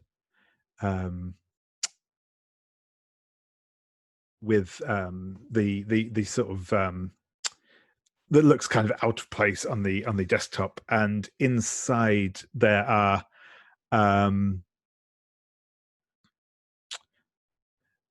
there is it's actually a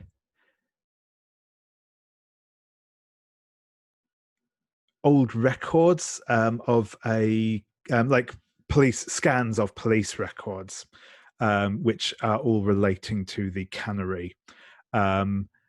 It's there was apparently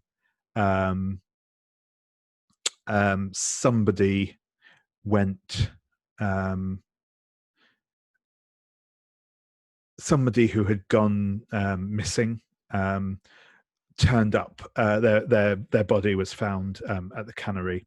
They were another classmate of Allegra's.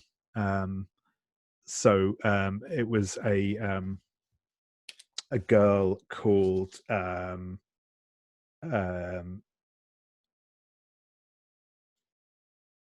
Daisy O'Donnell.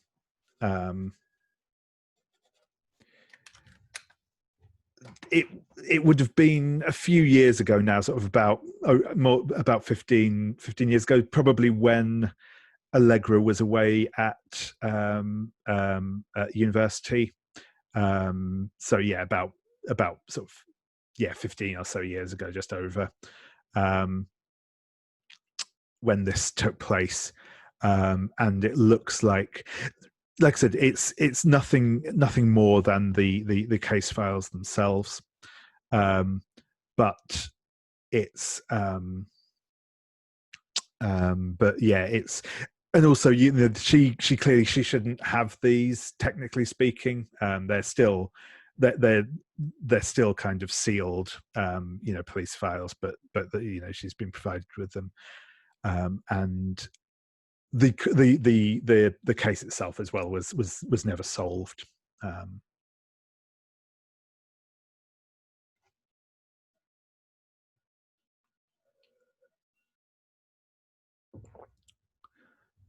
The complication that you will encounter is, I think, just to tie it back in, you when you like break the frame of when you break the glass in the picture, it doesn't like break cleanly. It like shatters into lots and lots of fragments that kind of go work into the carpet and stuff, and but basically you're not going to be able to conceal the fact that you were here. It's so people will be aware that something unusual has happened here, put it that way.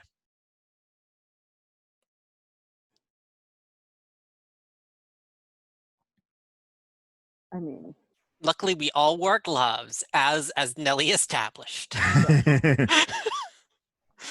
well, and this is just, I mean, I think more so than the bake-off, this is just getting creepier and creepier with the U-boat, with the lone survivor who killed himself and the family bought the land, and the police scans on the laptop, and threats about digging up the past. I think we need to find out more about this survivor and his family, if we can. Like was the missing person who was Daisy O'Donnell, was she related to either that original family or the people who were trying to stop that from being dug up? It seems like there are two rival factions, right? This original family with the like possibly rune carved boat of insanity who bought the place, and then whoever has it now, who was making the comparisons with the old blueprints and threatening Allegra, right? It's like something from the past seems like it's important to someone here. So because I think we've only really seen one family. I'm just going on what we've like spoken about and found, right? Like we've talked to Charlotte, right? Quick question. Is this conversation happening like in real time, or are we out of character? No, I'm just out of character. I was asking because I'm just saying that I don't think we've seen, like, we haven't really seen any of the way back owners' family. No, that's what I'm saying. I think Okay. we have to find out who they are and try to like investigate what's going on with that, because like if anyone wants you to not dig up something from the past, it's probably the people who were there in the past, right? Or who is looking for like the differences to try to find something from the past. If anyone knows, it's probably the family of the man who killed himself. So I think, I mean, it sounds like it's at least possible, if they were threatening Allegra, that they might have killed her to stop her from getting to whatever it is as well. So I mean, I'm just looking at the clues list, trying to Of course, it might together. also be related to this missing O'Donnell girl. The wording of, I think now I'm talking in character for Lexie. Of course, it could always be that they were talking about this O'Donnell girl. Do you remember having her in your classes, Nellie? Do you remember who her family is around town? And Nellie starts to like put her hand on her chin, realize she's in gloves and like shouldn't get evidence on her hand, and like quickly puts her hands down. Let me think. I'm trying to remember. I guess would that be like, should I do a move to try and remember if I had this person in my class? Should we maybe have this conversation after we leave? Looking around nervously. I mean, I'm assuming we're there after hours and we're not expecting anyone till morning, which doesn't mean no one will show up, but that probably the longer we Violet's stay, being casual well, about it. Yeah, which is not necessarily good. I'm just saying, like, out of character. That Violet's like, bah, it's nighttime. I mean, we haven't even found the letter with the threats. There might be more information there too. Oh, that's a good idea. I'm gonna go and I go to search through the file cabinets that you mentioned. Sure thing. Something more analog that maybe Lexie has a better sense of. No worries. Yeah, so if you would like to make me the meddling roll, once again, this is probably going to be reason, because it's, you know, looking through paper files, essentially. Sure. I have a bit of an out of character question while the roll is being done. Yeah, no worries. Go for it. Would Nellie or anyone else in town like have, that we know at least, either us or someone we know well, like have a good enough grasp on like the history of the town to really know like who that family was that bought the cannery so long ago? So like, I'm if sure there's a Daisy historical O'Donnell society. Yeah, I mean, I come from an old family in town also, so like I might not know but like I might have a relative who would, right? Yeah. I'm not sure how far back it goes, so I was kind of also like, the connect someone. two of the suspects in this actually in the murder are the McKittricks, and they essentially, obviously they run the kind of this like protest group, but they are also essentially they run like a local history group. Right. So yes, they absolutely would as well be kind of sources to go to on this.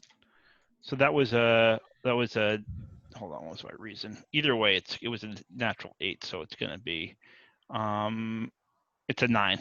Yeah, cool. Tell me what the consequences. I might want to bump it up. So yeah, I think at this point, the consequence is probably going to be that, like, it's not a fail, so you're not going to get like immediately caught.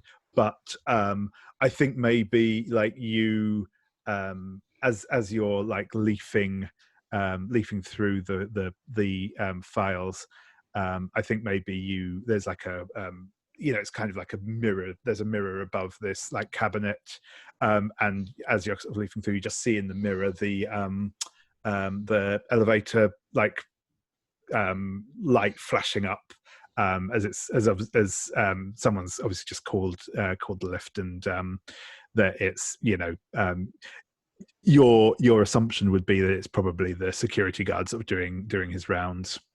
Mm-hmm. Yeah, so I'm gonna mark the crown of the queen. Sure thing. And just like a quick note as to how I was an imperfect sister or daughter. I had a brother who I no longer talk to, who he went to Harvard Law. He was like really one of these people who was like super achiever. And my parents were like, he's gonna join like a big white shoe law firm, and he's gonna be he's gonna make tons and tons of money. But he got involved in sort of a public affairs law, and for whatever reason, things didn't end up working quite as well for him as everyone expected it to.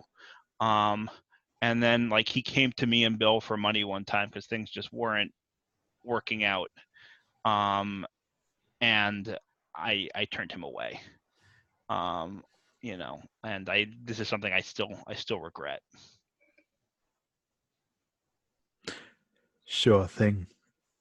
I like that. And so the clue that you find,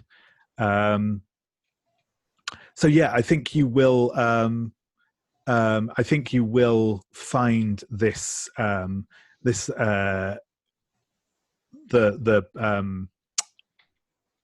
letter that had been alluded to previously, and there are others with it as well. They're actually in like a they've all been put into like basically like evidence bags. Or I say evidence bags, they're sandwich bags essentially, but which you find those in there. They're much the same sort of thing. They're kind of like get your don't preserve our heritage, and so like you don't necessarily think they're all from the same person, though whether that's because they're they're what's the word I'm looking for? Whether that's because they are from different people, or it's one person trying to make it look like they're from different people. You're not 100% certain. That's essentially going to just kind of like intensify that clue you already have. So you now have sort of seen it. But the other thing you find whilst you're rifling through here is like one of those. It looks like a gym bag that's just kind of like wedged into the bottom of one of these drawers. But as you're kind of looking through the other stuff, you notice that this gym bag has like cash, quite a lot of cash in it, and a handgun. Oh my! Look what I found. Now, be careful. We don't know if it's loaded or the safety's on. Don't just go swinging it around. Does anyone here know how to use one of these? I'm. Well, yes, of course, but. Well, then maybe you should take it. I'm gonna. Just need to check it to make sure that we know, whether it's loaded properly, if it's loaded, and whether the safety's on, and just those sorts of things. Good to know. Also, maybe we should handle that once we get out of here. Guns are not to be trifled with, I find. Leaving sounds like a good idea. Yeah. Also in terms of the cash burn, it's like at a rough eyeball, it's probably like a few $1,000s. So not like, you know, it doesn't look like someone's just knocked over a bank, but it's a substantial amount of money to have in cash.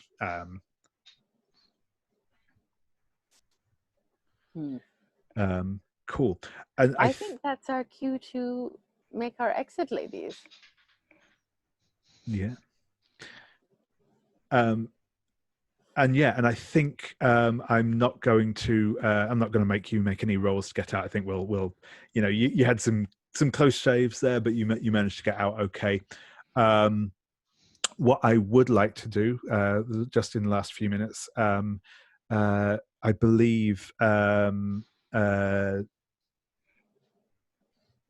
sorry, name's failing me again. I believe Muriel, you ticked one of your crown things.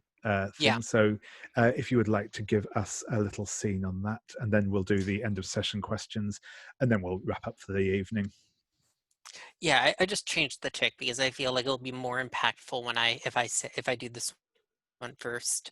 I'm doing my fondest memory with one of my children, and I think I'm with my oldest daughter when she's pretty young.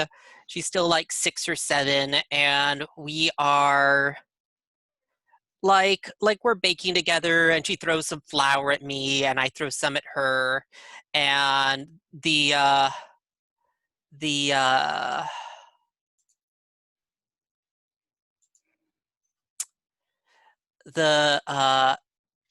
what's the name of that show that we were just on?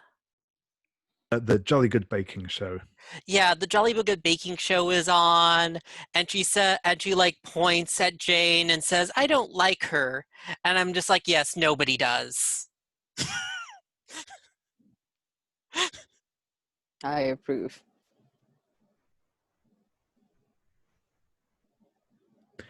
Brilliant, thank you. And yeah, so the last thing we'll do is just go through and do our end of session questions. So firstly, this one is obviously applies to everyone. Did the Murder Mavens solve a mystery? Yes, you did. So you all get to mark a point of XP for that. Hooray.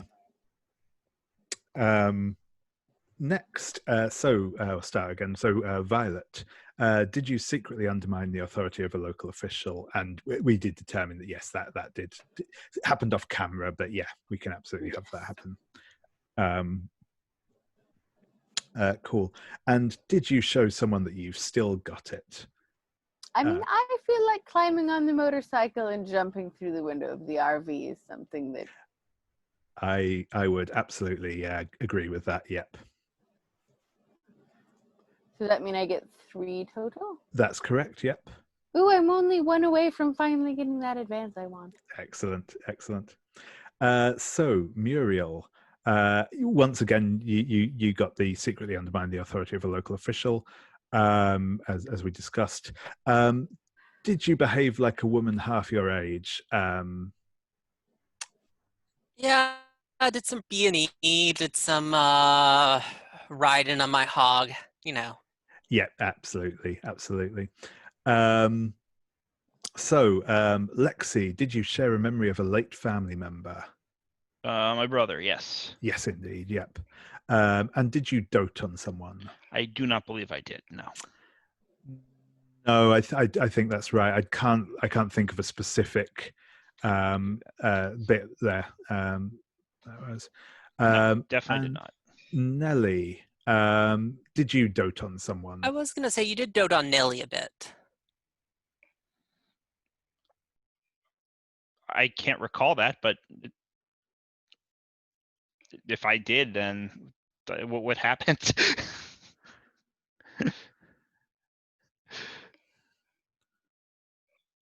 You don't recall, I won't contradict you. No worries. I'm not. I would love to take it. I just don't. I don't remember the scene. It's possible. A lot of stuff happened. Yes. Yeah. I mean, I think it was like you were kind of talking about how proud of her you were in something she did. If I recall, I thought it was something like Oh, I think Oh, that's that right. No, was that was right. I was really Cat. impressed about the letting get breaking in with the cat. That whole thing. Mhm. Yeah. No, I'll take that's that. yeah. I No, will take no, that. Yeah. yeah, Thank you that's cool. for reminding me, Stephen. I had forgotten that scene entirely. As far as my doting, I mean, if anything, it would just be like giving plastic gloves to everyone, but it was a quick thing, so I don't know if that warrants an experience point. I also think we saw. I think as well. I'll definitely go with that. But I also liked the where you you gave your cat a little treat after she'd opened the door and stuff. So I think that's fair. I'm definitely happy for you to mark XP for that. Okay. And did you show someone that you've still got it? I would say, yeah. I mean, I feel like everyone who broke into a locked building tonight showed people they still got it. Exactly. Yeah. Exactly. I'd agree. So feel free to mark a point of XP. So obviously you can mark in advance and then mark another tick of XP. No, thank you very much, everyone. I am going to stop our recording now. So if you have been watching this, thank you very much, and see you next time.